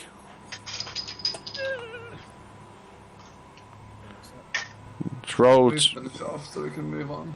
3 and 3. That's enough. His chest explodes. A single missile just goes in. It's already so wounded that the missile goes straight into a crack in its armor, opened up by Unit 1's armor, by a sword, and it basically goes in and explodes. The chain reaction just sprays necrotic damage into its central cavity, and it just goes and goes down. Right, let's push it up. I haven't got much time. Let's move on. Right, okay, who's next? We're out of combat now, aren't we? No. No, there's loads more assailants you haven't fought yet. Right, so that was on 17. 14, Carvier. As far as you're aware, there is still an active combat environment going on inside this chamber. Okie dokes. Well, there's only one thing that Caviar can really do. And that's punch things really fucking hard. So at the moment, you can't see anything to punch. Punch the wall. Yeah.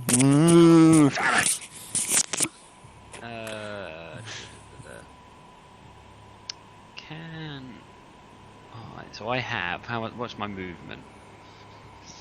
Loads. Loads. I think it's at least 40, isn't it? Yeah, it should be 45. 45? Got 45. Right, okay, so you can move 45 and attack, but you got nothing to attack. So whereabouts do you want to go? Can I start moving? 5, 10, 15, 20, 25, 30, 35, 40, 45. So this is your maximum range in doing something. Now, there's a load of doors. There's a door here, here, here, here, here, here, and here. You can probably reach this door. Or this door. It's lagging. It's taking its time. Yeah, well, which door? That door. Yeah. That one. And okay. Yeah. I go towards the door, maybe covering it just in case somebody comes in, or. Okay. Okay, so you've still got your attack left, and you're just waiting by the door. Okay. Yeah. So that was on 14. I see anything else from this position? Like. There's a door opening, bud. No, I don't want to open the door. Okay. Open the door. No. Okay, 13, Fontaine. Alright. I'm going to move up to. Don't point, I won't be able to see it. But like behind Flynn.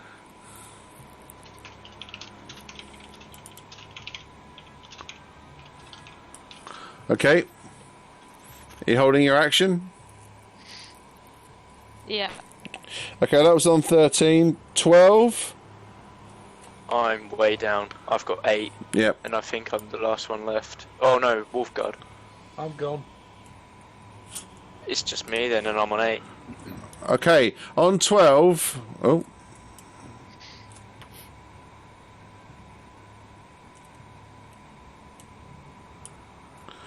On 12, the doors all open. Oh. And a load more soldiers come out. Oh. Rah! Close door! Close door! Close door! Just imagine, they press open, you press close. I I can do this all day. And they open fire. The door opens, and he goes, "Ah!" And then you automatically attack each other at the same time. Assuming you're going to attack him, or just stand there and go, "Let me see what this body can do." No, I'm going to punch the fucking thing in the face. Okay. How many people are behind the door? There's one person behind the door. Okay. Yeah, I'm gonna fucking smack this bitch. While you're doing that, I'll let you know that I will use my reaction to use Lesser Overwatch and snipe the guy who's come out right at the back immediately. Well, the other door. The only guy I can see. I can't see anyone else from right. Okay, yep. But you guys do your bits first. And I'll Okay, Cavier. Okay, so make an attack. So what's my now? You got quite a lot of attacks, I do. especially if you bring out McFlurry. Yeah, it's true. So I have 2. But you might want to save those. I don't know how many of them you've got. How many attacks do I have? I can't remember, man. Well, you have more now, I Oh think. yeah, I got 1, and then I got my bonus 1, and then I can use Flurry of Blows on each one of those attacks. Using key Yeah, I use points. key points. So I'm going to do 1 attack for now, just to see how. Let's try this body out. Can't remember if I. Oh, it's all on the sheet. That's clever. I've set up his character. For those who don't know, I've set up his character on Beyond. I defaulted his character up to 6th level monk and just used all the default selections. So he's just pure monk. Dexterity, so I get +4. Yeah. Don't forget, you're still about 3 levels below most of the other players. 2 to 3 levels below. So 1d. Oh fucking hell! Hang on a minute. 1d20. And then I can add all my. I just press plus. Yeah. See, because your character's actually on Beyond, we could actually load your character into this chat room, and you can just roll. Let's just do ! Attack fist, and it'll do all of that for you, including your attack rolls and damage rolls. But we're not going to do that now. But that's what we do in the other adventure. It works really well. That's a really good idea. Well, but for my now, class. so what is it? So if I just put one explanation roll 1d20 plus 4. What's my proficiency? Your attack bonus is 9. It should be on the character sheet. Oh.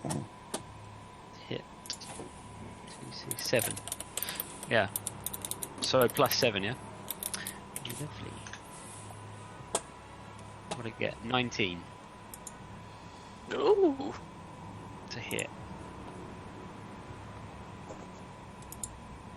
Yeah, I'm just bringing up your character sheet in case you need any help. 19 to hit. Right. Do you mind if I share your character sheet with the others in case they want to have a look and offer some help as well? Go for it.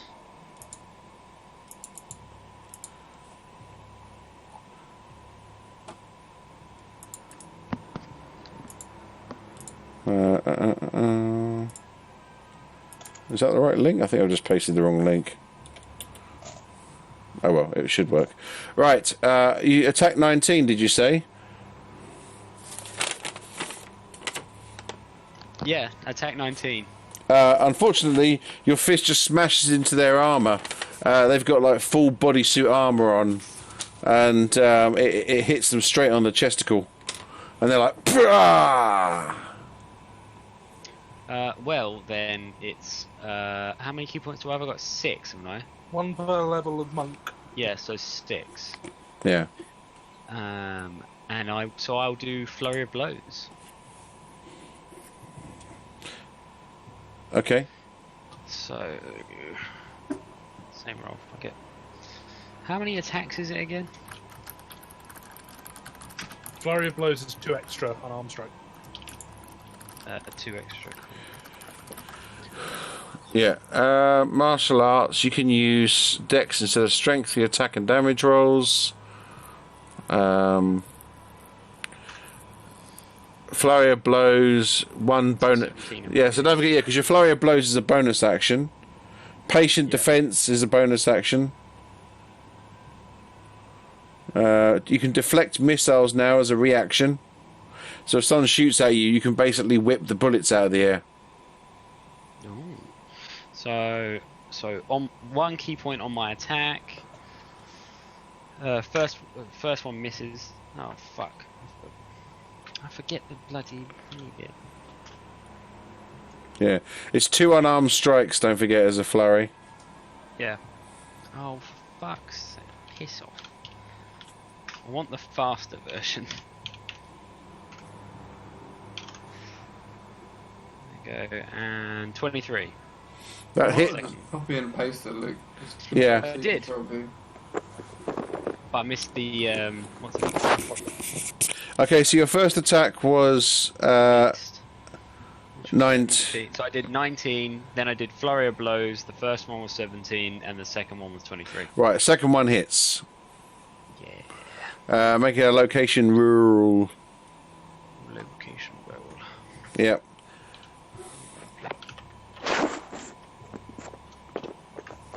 Oh, why does that have to be a fucking space?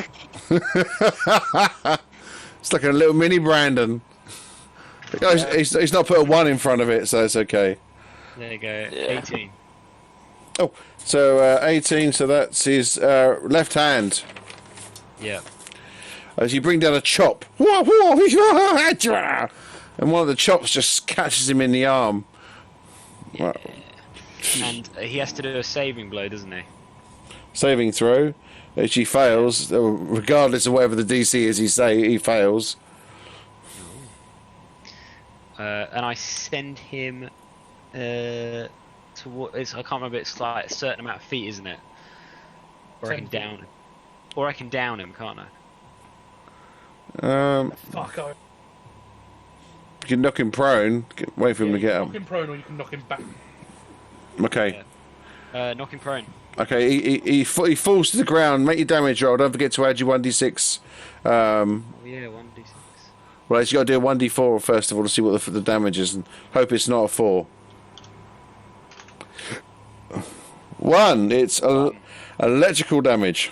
Yay! Oh wait! You also do another d6 lightning damage because you ate blue mushrooms. You've just because he's right next to you. You've just discharged on him.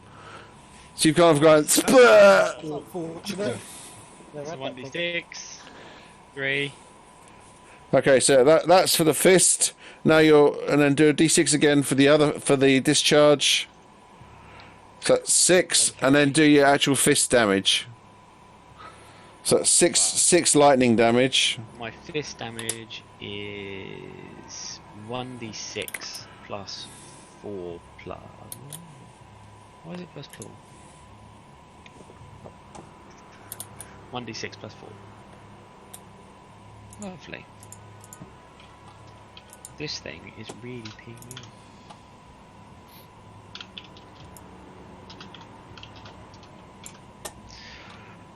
Oh, please. Game. No. You need to Oh. put a 1 in front of the D and no space between the exclamation mark. I know. Oh. That's even worse than me. Oh, Yeah, now I'm you're getting, tired. now Fuck you're off. getting dissed by Brandon. That's Yeah. That's out of order, man. So it is Come on! damage in total. 15 damage in total. To his left arm. Okay, you basically completely cripple his left arm. Cool. So I've crippled his left arm. He's now prone, and I've got a bonus attack. God, fuck. I don't like having so many attacks because I've got to do this shit. Well, you treat the flurry as a bonus attack. So you get a bonus on thingy, don't you? You get a bonus You attack. get it on every attack you do. Yeah. No, you don't. Not on every. You get 1 bonus attack. Yeah. Yeah. You get Alright. the... Make another attack. Do it. 1d20. Plus 7. Are you a level 5 monk? I'm level 6. Level 6, right? Okay, so level 5 monk gets attack, extra attack, and then a bonus attack, and trigger flurry of blows off any of those as long as you have keys. But you can't flurry of blows off a flurry of. So the maximum attacks you can do is 9 a turn. Fucking hell. So plus 7. And I'm going to copy this, and I'm not going to have to type it out. My monk character is one of my I love. It is ridiculous. I tell you that now. So, like, oh, I'm in the face of an enemy, and I'm going to punch him 9 fucking times. In the throat. So, there is... Critical! Yes! Yeah! Critical strike. That's a head hit. Okay. Punch that motherfucker in the nog. I'm smacking him in the face as hard as I fucking well can. Okay, so 1d6 plus 4 plus 1d6. You gotta roll a d4 for the damage. Don't roll a 4. Don't roll a 4. So 1d6 plus 4 for the damage. So that's 6 damage from a hit. And then 1d4, which is... No! No! You heal him a little bit. No! Right, roll 1d6. Come on, be shit, be shit, be shit. 1, 1, 1, 1, 1, 1, 1. 3. Okay, you do 3 damage to his head. Oh, that is so unfortunate. Twat. That is so... Fuck it, but I can do flurry of blows again. So Oh fuck god. We're going again! Fuck this man. How many 2 attacks? Right. 1. I missed. 2. It's a hit! 6. Location roll. You've missed Carvier. He's just basically... Ah! Now he's on the... 18. Smack him in the arm again. Oh, I just realised you're advantaged. He's prone on the floor. Oh god, roll Right, attacks again. Right, so you get to roll. See if you crit. Well, so More attacks. just roll 2 more attacks because those were 2 rolls for 1 attack. All right, right, and again. 20. Okay, they don't hit because of his arm. His arm was too high. I hit him in the arm again. Roll again. Got it, y'all. Roll location. Just roll location now because I'm confused by the number of rolls. Yeah, so am I. 3. Torso. Easy. Roughly. Right, now roll your damage again. 1d6 plus 4 plus 1d6. Roll a 1d4 for the type.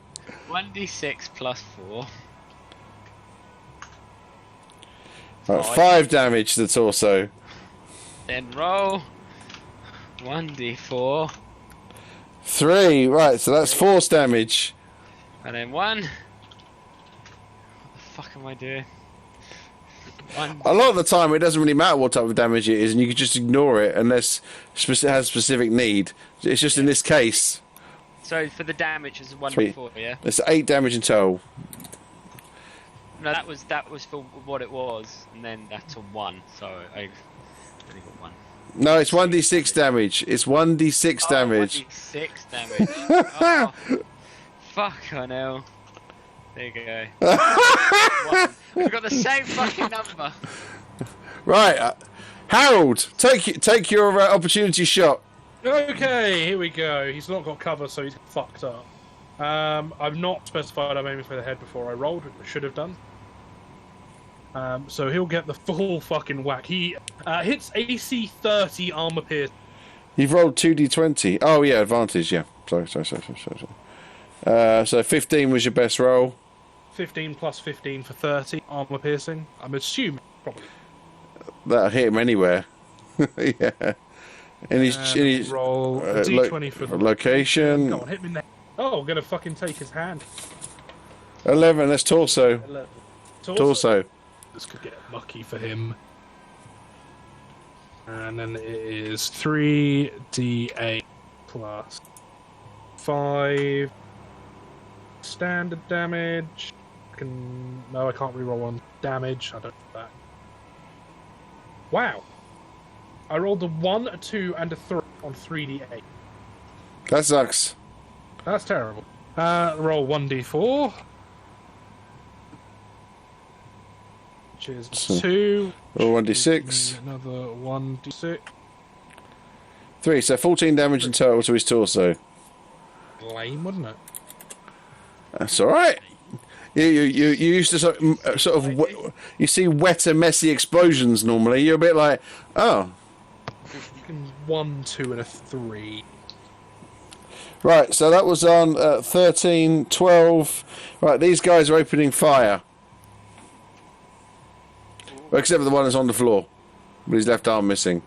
He's going to try and get back up. He gets back up, so he's going to fire. He's going to fire at you. He's going to try and fire a single shot aimed straight at you. So the guy next to you is aiming to fire at you, the one from the next door. Shot. Second shot. Both miss. The guy tries to take a shot at you. He's going to do a full auto in the whole area. So he's going to do 1, 2, 3. So that takes out. That's going to hit Balthazar. Oh, great. Harold and Century Unit 17. So make dex saves, please.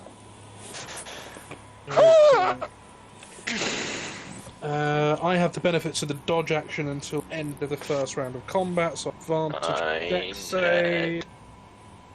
And I've got really high dex, so if I fucking fail this, I'm going to be really annoyed. 2d20... 11 plus my dex save with 10, 21. You save for half damage. 11. You don't save. You take full damage. Oh no. Oh, fuck. And the Century Unit saves. So the damage is 10... 22 damage. So that's 11 damage... BR'd off to a... So it's BR of 4 and a DR of 4. So it's 3 damage to my... 3 damage to your 18. So your left hand takes 3 damage. That's... It is a... Where's my Google sheet?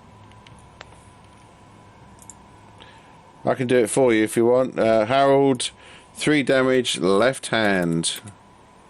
It shouldn't have a left hand. Or it should be... Yep, your left hand is gone. Yeah, so basically, it just cracks into your hand, and even with the energy shield and with your own body armor, the bullet is just so powerful that it rips a hole in your hand, and you're like, ah! It goes completely limp. You can't fire your sniper rifle now. Nope.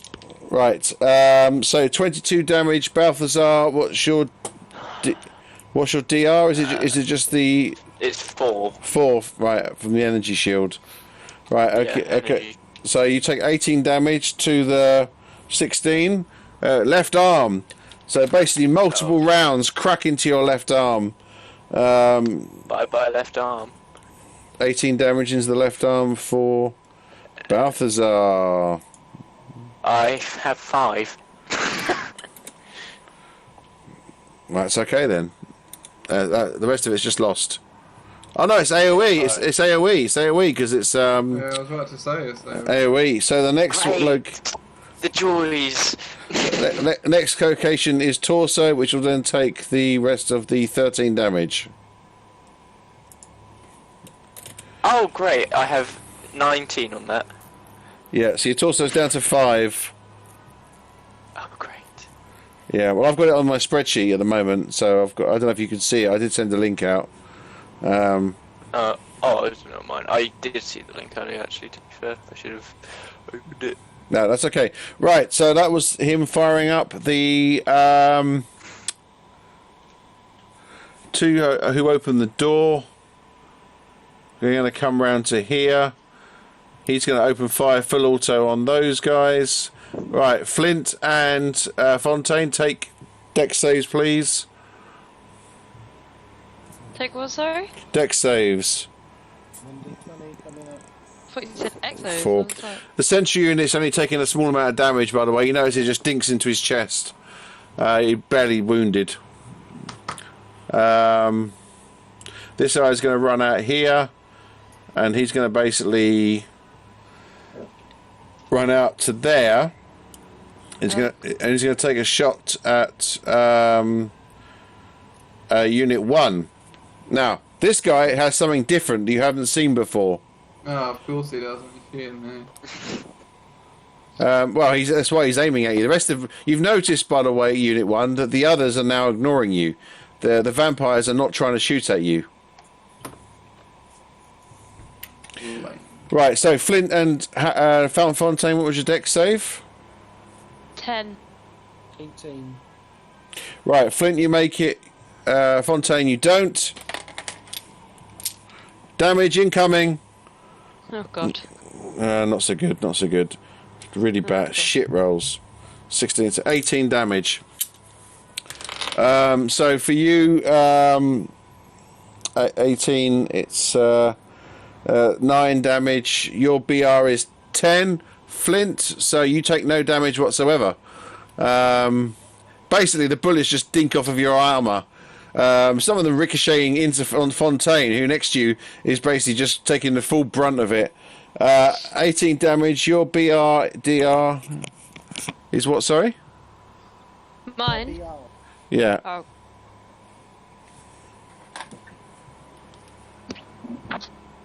Mine is DR4 everywhere, but then my BR2 is only on my arms, so. Right, okay, so we've got to work out the location. And the location is 17, which is your right arm. Right. So you've got DR2, did you say? BR2 and DR4. So 6 off of the 18, so 12 damage on your right arm. Okay, I only have 11 hit points on my right arm, so. Or 10.8, but yeah, 11. And what did I say? Shit, 12. Said 12 right.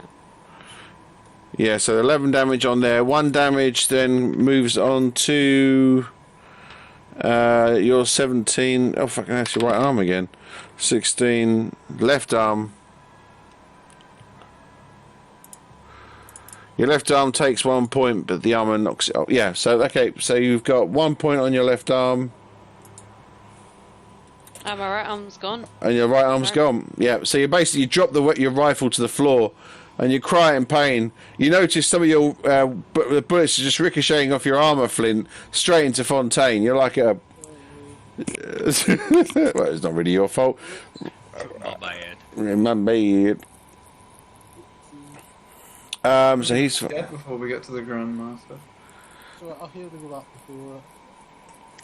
I grabbed 2 of those regeneration mushrooms. Oh, we've got mushrooms still, haven't we? Yeah. Okay, he's got a Tesla rifle, and he's firing it at you. So this is going to be light. Is that it? Just Tesla rifle? Yeah. But it's Yeah, I know it's lightning, so I don't half it. Yeah. So his attack is It's not AP, is it? Tesla rifle?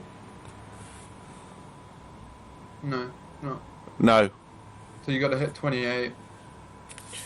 Yeah, he's not going to hit at 28. Basically, the rifle hits your armor. It's completely deflected by your energy shield, and then it just starts dissipating off of your armor. It looks spectacular, but it has no effect on you whatsoever.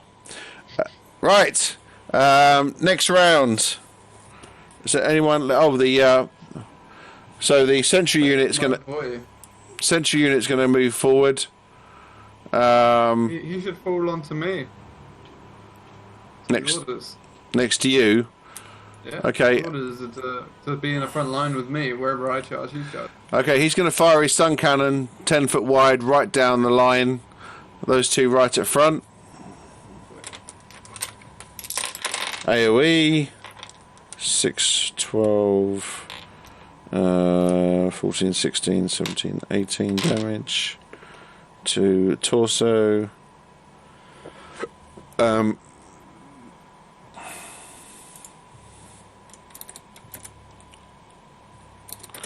Okay, those two both get smacked in the chest They're kind of like, it's just flame engulfs them. They're still standing, but you can see they're in pain. Don't forget, these guys regenerate at the end of every turn. I'm going to command him to get to the other side of me at the end of his turn, because he's very exposed where he's standing at the moment. He walks through your space to stop there. Right, so that was on 12. Oh, he's not fired. He's not fired yet. He's going to step forward to there, and he's going to open fire. Full auto. He's going to see the Sentry unit, Command Corps, and Flint. Flint, make another dex save. Command Corps Unit 1, make a dex save. Sentry unit fails his dex save this time.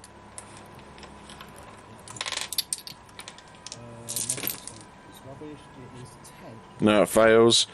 Right, 11, 10, 16, 22, 23, 13 damage. Flint to your 16, your left arm. Take 16 damage. Hold on. What left arm?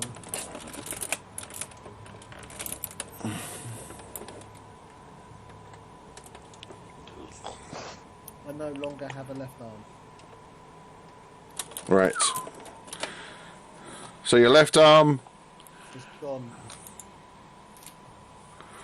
is, was it 14 damage, wasn't it? 16. Yep. So basically it's not severed, but multiple bullets have hit into your arm, and basically your arm is now just slagged down by your side, useless, needs healing. Sentry unit takes another 20 damage. Okay. The Sentry unit's taken quite a bit of damage now. He's still looking tough. But you know that alarm bells are ringing off. His circuitry's like buzz, buzz, buzz, buzz, buzz. But he's still in the fight. And Command Corps Unit 1, what was your dex save? 12. Okay, you failed a dex save as well. DR10 off of that leaves 16 damage, I think I said. 4 to where? No. It was 26 damage. Yeah, so 4, because it's supported. Oh, of course it is. Oh, shit. I forgot to do that on Flint's damage. Oh. Right, Flint, this is non-AP damage. So actually you just took half that damage. It's going to be 8. I still haven't got an arm. It's alright. Yeah, so 4 to where? No, you still should have 3 hit points on your arm. My HP is 5. On your left arm? Yep. Well, your sheet's out of date then. Because you got 73 hit points, meaning your right arm should have 23.55 hit points. My HP, going on HP, oh god, I haven't worked it out right. Yes, sorry, my mistake. Yeah, your head should be 11. Your torso should be 36 or 37. Your legs 11. Sorry, I'm looking at the wrong character. I'm looking at Unit 1. Sorry, they're 11. It's 11. Your hit point should be 11 on your main appendages. So the 8 damage will not have taken it out. Right. So yeah. So to your Unit 1. To your torso. Oh no, 4 damage to my torso. Yeah. Right. Okay. So next round, 24. Harold again. Right. So this battle's getting quite juicy now. These guys are starting to damage you quite a bit, and you know this is just the start of the fight. Yeah. Dun, dun, dun. Okay, well... Whoa! I've gone too far. Balthazar. Hang on. Balthazar. Wait a second. Sorry, Balthazar. You were on 8, weren't you? Sorry, Harold. Yep. Yes. I'll take one of my shrooms and I'll eat my shroom to regenerate myself. Okay, you can do that as a free action. What else are you going to do? Okay. So that gives you 5 hit points back. Okay. I'm just gonna creep up a little bit, but head to this. Stay in the room, but just creep forward slightly, and take a bit of cover by the door. That's it. Yeah.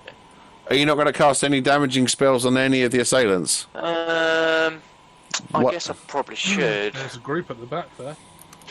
Yeah, and that's looking awfully good for a thunder. No, No, fireball. thunder shatter. Brandon's It is first fireball. Come on, it's laid up for you. Hell yeah, fireball. Fuck it, yeah. I'm gonna do a fireball, like right in the middle of all those 3 people at the back. What's your spell save DC, Brandon? Yeah, what's supposed to DC? You've got high, haven't you? It should be fucking 16, 17 or something like that. 8 plus proficiency plus intelligence. So Recently. Your proficiency should be 4. no, proficient. Yeah, proficiency's 4. So and my intelligence is plus 5. So 17. Yeah, 17. Right. D17 dexterity saves then, Gary. Right. They all fail. Yes. Roll Right. 80 And I think- then, Brandon. Yeah, fireball is 80s. do you want me to do them separately, or can I do them all Just together? do it. Yeah. It will add them up Do- for you.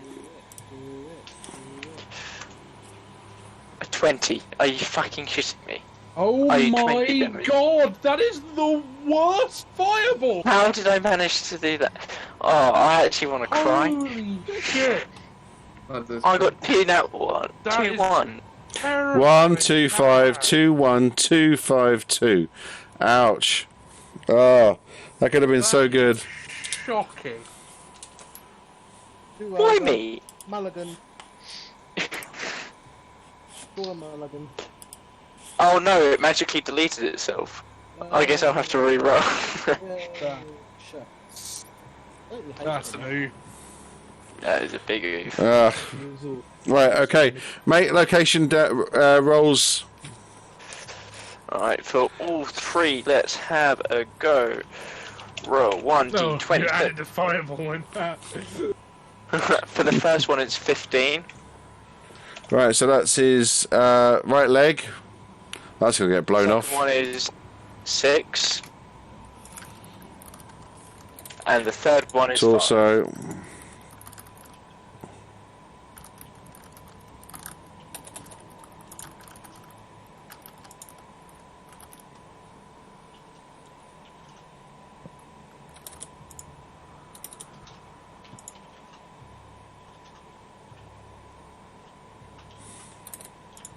Right, okay. So both of them get smashed into the torso.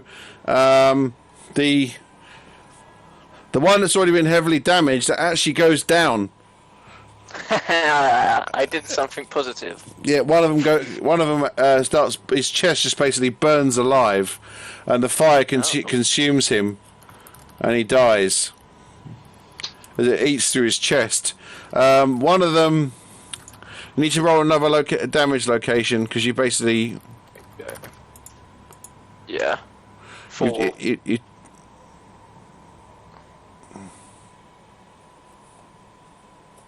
Torso again, I think. Hello. hello. Hello. There we go. I don't know what happened there. Sorry. But yeah, I rolled a 4. Right. Okay, so the rest of it goes into his torso. He takes it like a champ. Like that. Yeah, basically, yeah, he's like super cool. Puny god.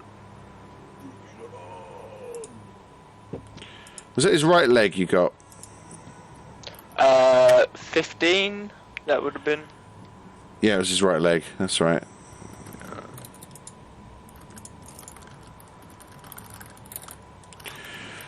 Right, okay. Not as devastating as you would hope, but the first time, Balthazar suddenly pulls out a massive spell from his arsenal, throws it out there, and it's like, wow, there's a huge explosion. The fireball is absolutely insane, and then as the light fades, you see that the 2 of them are still standing, and one of them is basically lying on the ground, a smouldering rest, his chest completely on fire. They're going to struggle to regenerate that fire damage.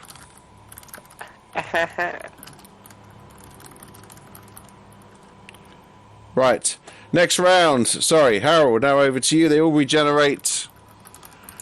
10 hits back. One, where they can. That's furious typing. You're going to get his... I normally type. It's going to get his arm back. It's just really loud. It's cool. There's a keyboard for you. On Nata's good old hybrid keyboards don't make the noise, but still give you the feels. Right, Harold. What do you mean? I literally have an Ornata. Oh, do you? Yeah, the hybrid. I thought you had a... Okay. That is noisy for a hybrid. Yeah, hi, Harold. I don't know. Slap him. How many shots have you fired out of that clip now? I have got 12. And that's it. I haven't got Bob yet, so... Oh, Bob. Oh, come Rest. back, Bob. That's why I'm not shooting my minigun. Bobby, You got your come minigun. home. He's got it back now.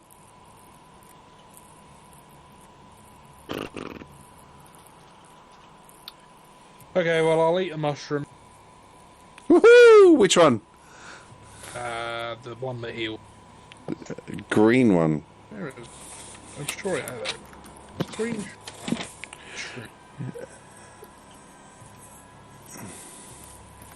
Which will... It restores 5 hit points, doesn't it? So my hand's back to working order. Yep. Um... And don't forget that lasts a turn, so you've now got... Oh yeah, I've got 5 HP regen like a turn. So pretty good. I will bonus action change to my heavy assault rifle, and then I will unleash my fully automatic fire back at. One of them's in cover. It is, but so he'll get if he makes his deck save, he'll nullify damage. But Yeah. Okay. What did we say the save was calculated as for this? 8 plus proficiency plus dexterity. yeah, 18 then. Okay, so it's a DC 18 dexterity save for both of them. Jesus. Oh, one of them makes it. Really? Yeah, the one that's in the open makes it. So they both take half damage. Okay. I'm as surprised as you.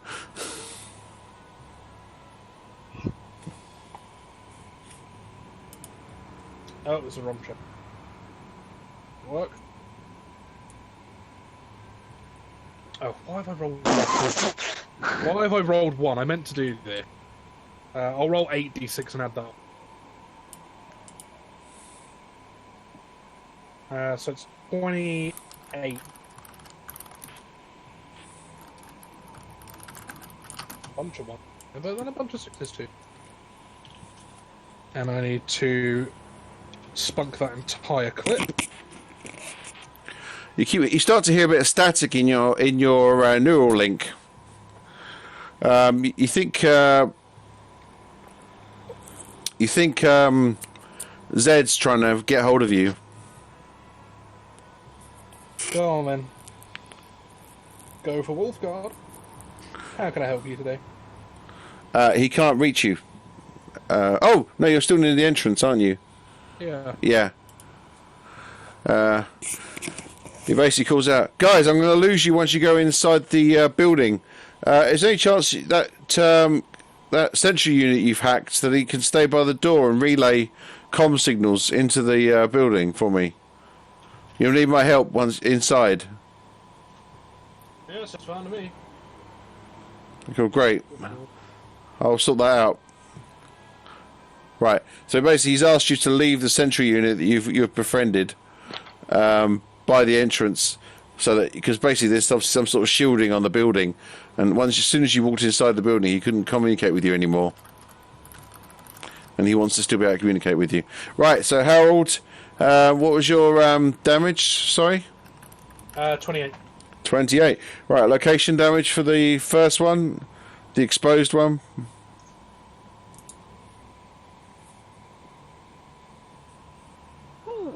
14 leg, I think it is. So yeah, that first one's 14, yeah, right leg. Okay. that takes his right leg straight off. Right, roll again. Roll again. 11. Oh, he already had a leg off. He basically falls to the. He falls to the ground without any legs whatsoever. Oof. I've fucking half nuggeted him. Okay, and then the other one was 11, which I think is torso. Torso. Yeah, so full on into the Maximus Tortius. Was it 24? 28. 28 taken down to 20. And then the other boy, he gets hit on 17, which I think is an arm. 17 is his right arm. Yep. So that comes off a 12. And then roll again for location. His right arm gets a 1, which is a torso. Yeah. Okay. He takes a couple of rounds into the arm and across into his chest. He looks quite wounded, but still in the fight. The other one's basically just collapsed to the ground.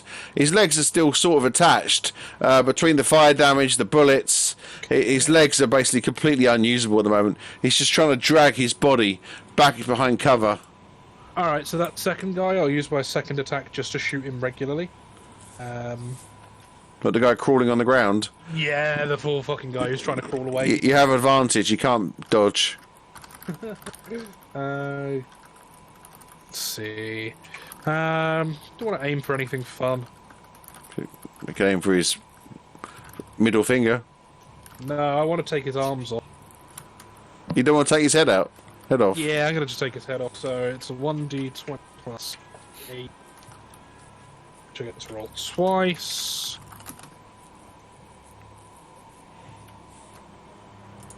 Uh, 23 and 26, so 26 to hit the head. That hits, even with because obviously that's non-armor penetrating, isn't it? But that hits. Yeah, this one's non-armor penetrating. It does. I don't use this one. So this is 3.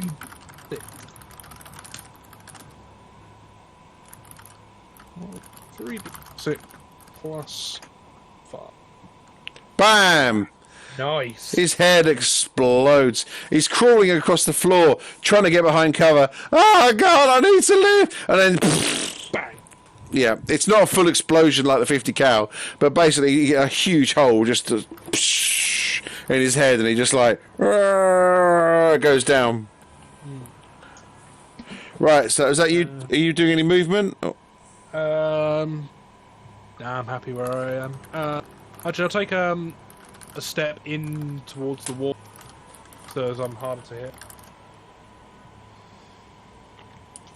Okay, that was on 23, Unit 1. Yeah, which ones are still alive? Is it all the ones Oh, so he's off the board. He'll be deaded. So you've got one below you, one immediately above you, which is your nearest, and that's firing at Carvier at the moment. Carvier's fighting one that's on the ground. Yeah, I'll just kill the one below me. Got one below you. Yeah. We're going to do a charge attack. Yeah. Okay.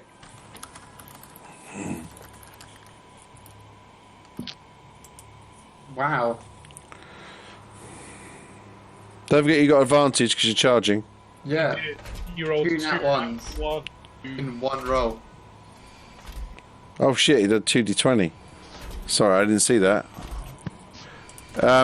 Basically, you go to charge and you trip over the body of the dead sentry. I can't fall over. No, you don't fall over, but it basically, but it's you stumble and it basically ruins your rhythm. And as you kind of clamber to, you try to sweep out at him, but you're on a bad footing. You regain your footing so that you still got a defensive pose ready for his attack. But your attacks are weak, and he just basically just ducks out of the way of them. Alright, second attack. Bonus attack. No, this is extra attack. Bonus attacks wouldn't happen if I can't. Hit 23. 23, I think, hits on the nail, or it's one over actually. It's what? Yeah. Yeah, you got 22 AC. 51 damage to torso. Yeah, basically, you swipe the blade across his chest. His chest caves in, and he collapses to the ground. Just blood pouring out of his chest. Is he dead, or do I need to finish him? He's still alive. Okay, well, he also got knocked back 5 feet because he got downed, so he would naturally have failed the DC save of 20. So I then get my third attack from the attack opportunity, which is 25. So Which hits him in 16, which is the right arm. Left arm. Left arm. Just testing you. Well spotted. But wow, 28. Okay, well, you rip his arm off. And then any collateral damage goes to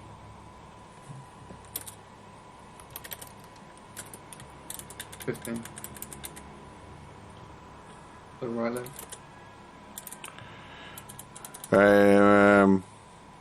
His right leg gets ripped off as well. Okay, and then my last, I turn around and just say to the robot... Oh, he's dead! Oh. He's dead. Basically, he's done so much damage, you've just ripped him 20 odd points below his maximum hit points. So he's basically going to start healing, but it's going to take him 3 rounds before he can even regenerate enough to be conscious again. So is he dead? He's in a stupor. Right. He'll come back. He'll come back eventually if you leave him without staking him. Right, my robot to finish him for me. He has no wood, but he can just stomp on him, I suppose. Chop him up. Remove his head. Okay. Unconscious. Okay, I'll just say that he does that now, rather than waiting for his turn. Chop, chop, chop, chop, chop, chop, chop, chop, chop, chop. Right, so that was on 23. 17, Flint. Hello. Just having a drawing of my Flint. Let's see. He's down. He's down. We've got a guy up the top end who's taking cover. Over there. Make it to him over there, so don't move that quick. So you've either got the guy that's on the floor in front of Carvier, or the only exposed guy is the one in front of the door. Yeah. You could charge him. 1, 2, Can I make 3. it to him? How many... Yeah, you can go straight across, and then up, and you just basically just do it on a charge. 5, 10, 15, 20, 25 gets you straight up to his bod. Okay, I'll do that, and I'll take an attack. Like, if I'm a lightsaber, draw my lightsaber, activate my shield up. Like so. Okay, so you're doing shield and lightsaber. Yeah, and I will try and cleave him in twice, or take his other. What weapon did you give? Did you put the stone in? Oh, it's micro missiles. So yeah, the lightsaber had it. It would have been a good idea to have it. So. Sorry, I'm being messaged by Mo. Okay, we'll do. Right, sorry. Pretty late, I'm probably off. Yeah, well, I was hoping that you'd be able to finish these guys off. Yeah, I know. It's got really... Well, we started late tonight, really late tonight. It was a late start. Technical issues, hence the change of headsets and other stuff. Right, okay, so make your attack roll. Hang on a minute. I'm going to mute myself for a sec. Flint? Oh, you're doing it. Right, your advantage because you're charging. 10, and Simon, your advantage. You can roll attack again. That's not going to hit. Now you've only got to get a 16. Oh, 19 hits because you're obviously armor penetrating lightsaber. Right. Okay. When you roll your dice, by the way, you might want to just type like the plus, and then it'll add it for you. Instead of adding it in your head every single time, just know the number and then add it in the combination. Yep. Okay, so make a location roll. What D is that? It's up to 20, isn't it? 7. 7 is torso. Right, make a damage roll. I've got to disappear for 2 seconds. Hold on, I'm being pinged.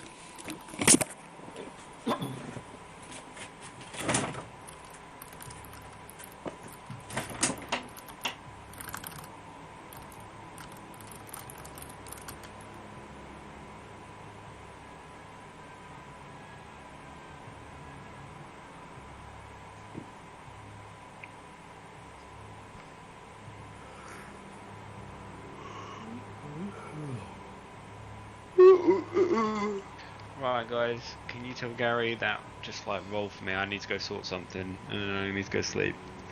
Okay. Alright. But keep me up to date, and I'll see you next week. And just message me if you need anything. I need sexual favours. I can't do anything because I might get coronavirus, so you know. Okay. If I can do it 2 meters away. But yeah. Okay. That's a gift. I'll tell him. See you all later, guys.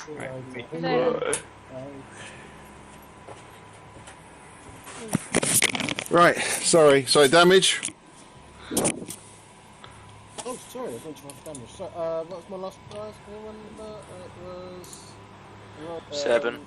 7. Roll. That was your location, torso. Was that a D what? Oh, someone's gone. Luke's gone. Yeah, Luke had to go. He's got work at 8 tomorrow. Right, okay. It's a D20 again, isn't it? No. No. What are you doing? It was, I've done a... It's damage. Of further doing damage. Yes. That's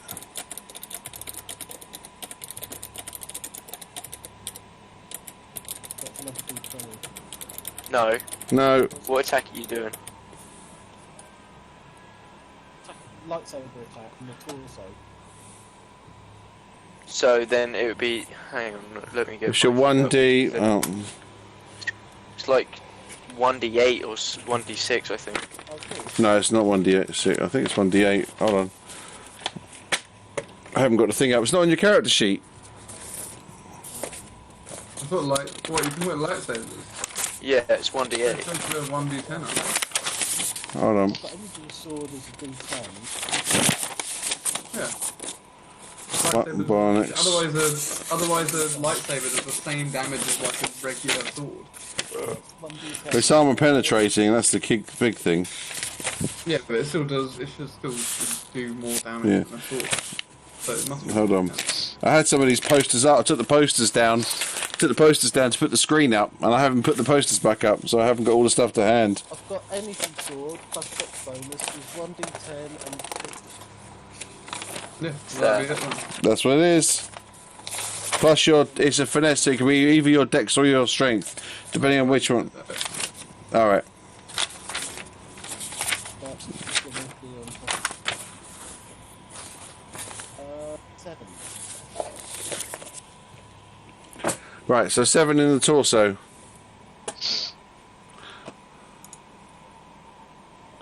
And that's that one over there, which isn't injured. Right, okay.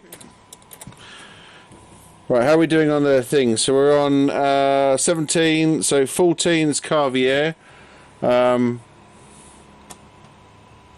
Basically, the guy's prone on the floor, but Carvier's going to finish him off. He just basically throws blow after blow into the guy while he's trying to get up and he's advantaged. So we'll just say he continues to take him off the board. That's the easiest way of doing it. Right, because he's not going to be able to finish him off in time. 13 on Fontaine. Hello. I'm going to start off by eating a mushroom to kind of heal my arm a little bit. Okay, so you got 5 regen for the next 10 turns, 10 rounds.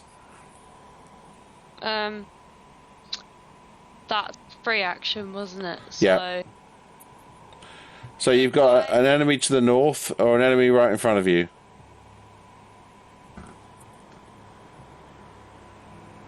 I'm gonna go down to the one that was slowly healing. That, or is he getting destroyed? No, he's yeah. The robot's going to obliterate him. So assume that. So here you are. Just help Flint. Probably the best one to do. I'll go to the other one then. Assume that he's gone stompy McStomp stomp. Yeah, we'll head down to Flint's enemy guy. Are you going lightsaber then, or are you? Oh no, shooting? no, I don't want to go that close. I want to go. I was gonna assault rifle.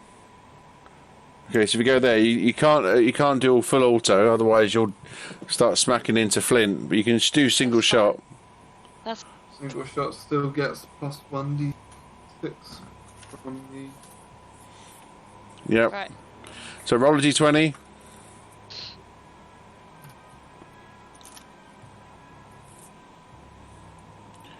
Really? 19. No, you need to add your pluses to when you roll. Yeah, sorry. I mean, 19's amazing. It's like the second best you could possibly ever get. Yeah, basically like 20. He's got at least 21. plus 6, at least. You haven't got more than +2. That even just your proficiency will be +3. Yeah, Elliot, it'll be at least Yeah, plus you 6. hit. The dex is at least plus 2. You hit. Well, I've got this massive number +7. I hit. Okay, cool. Well, 2d8 damage. Whatever. yeah. So roll the 2d8 damage. Oh, location as well. Okay, I'll roll the damage. Do you want me to roll location or damage first? Right, roll 1d20. Roll 1d20. 1d4, and then a 1d6. And then whatever the damage from the step is 1d8. Right. It's 2d8. Okay, 1 So, torso. Torso. Then 1d6. I mean 1d4, sorry.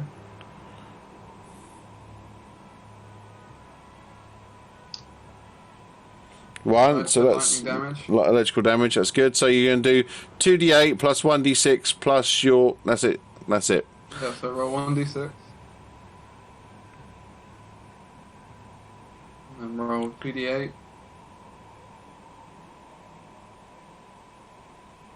And then that's it. That's your damage. You did 10 damage. 10 damage to the 3 of torso. which is not negated by armor, so it's 3 damage. Yeah, Do 3. I technically do double light damage? 6. Technically, yes. Tesla rifle. Theoretically, no. Oh no, I assault rifle. You use an assault rifle. But the 3 Yeah. damage is Yeah. goes straight Yeah, to that's armor. fine. So you did 6 damage in total. Technically, it is double damage. Doesn't get Yep. Right. Okay. So that was on 13. Balthazar's next, isn't it? Balthazar. Yeah, I am there. What should I do? How? So I hit that guy once. I'm gonna firebolt that guy at the back. Bolt, not ball. Okay. Make a ranged magic attack. Magic attack. Alright, So that- firebolt is 1d10. Come on, Discord. My Discord's frozen on my PC. Hang on, give it a second. Right, there we go. Right. Oh.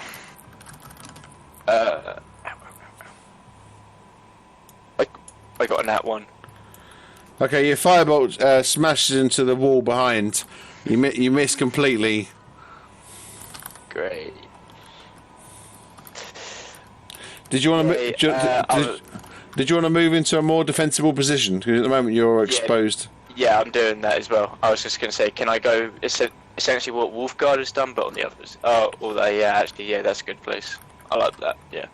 Okay, sorry, that's what I thought you meant. And then when you said the Wolfguard thing, I was like, no, I put it in the wrong place. Okay. Oh. All right. Okay. So that's that.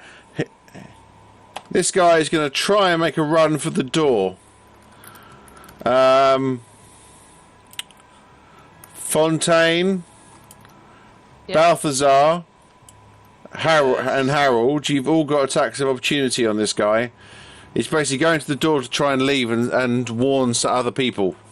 Do I not get an attack opportunity? No, you're out of. I always have a gun equipped. It's in my stomach. It's no, you're not, you're non-line of sight. Well, I'm going to try and firebolt him then. Behind the two pillars. Line of sight of where he was standing. I'll go for the head. I can make a straight line between my block to the block that he was standing on. Right. 18 plus 8 for the head. Gives me a total of... No, not giving it to you, sorry. I rolled 26 to shoot him in the head with my assault rifle that's not armor pierced. That hits. 3, 6. Get help! Ah! He takes 17 damage to the skull. Yeah, even with the BR off, his head doth pop. He gets to the door. He goes towards the door latch, and then just a blossom of fire from the back of his skull out of the front, dinks off of the door. He just basically slams against the door, and then just slowly slides down with a blood trail on the door. That happens. The other guy basically tries to fire. He doesn't have anything else apart from his gun. He's going to fire disadvantaged against you, Flint. 2d8. No, terrible. He basically fires his gun at you, and a little burst. It just dinks off of your armour. It's just a single shot he just did. No ricochet effect. No. Maybe for narrative. But he doesn't.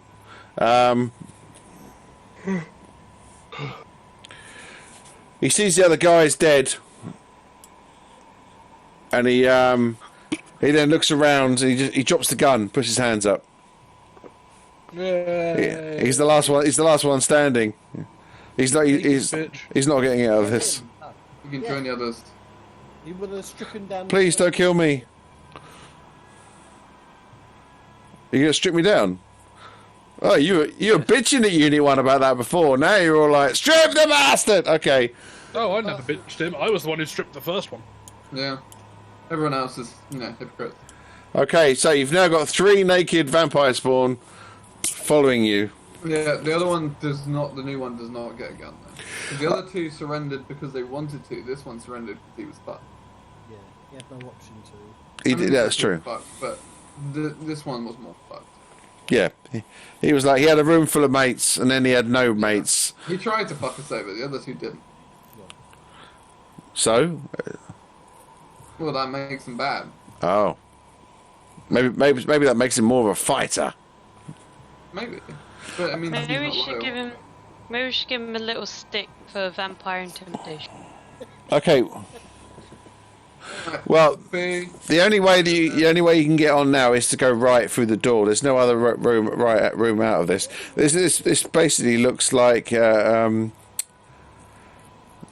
don't know what original exit this was, because basically this exit's been butchered.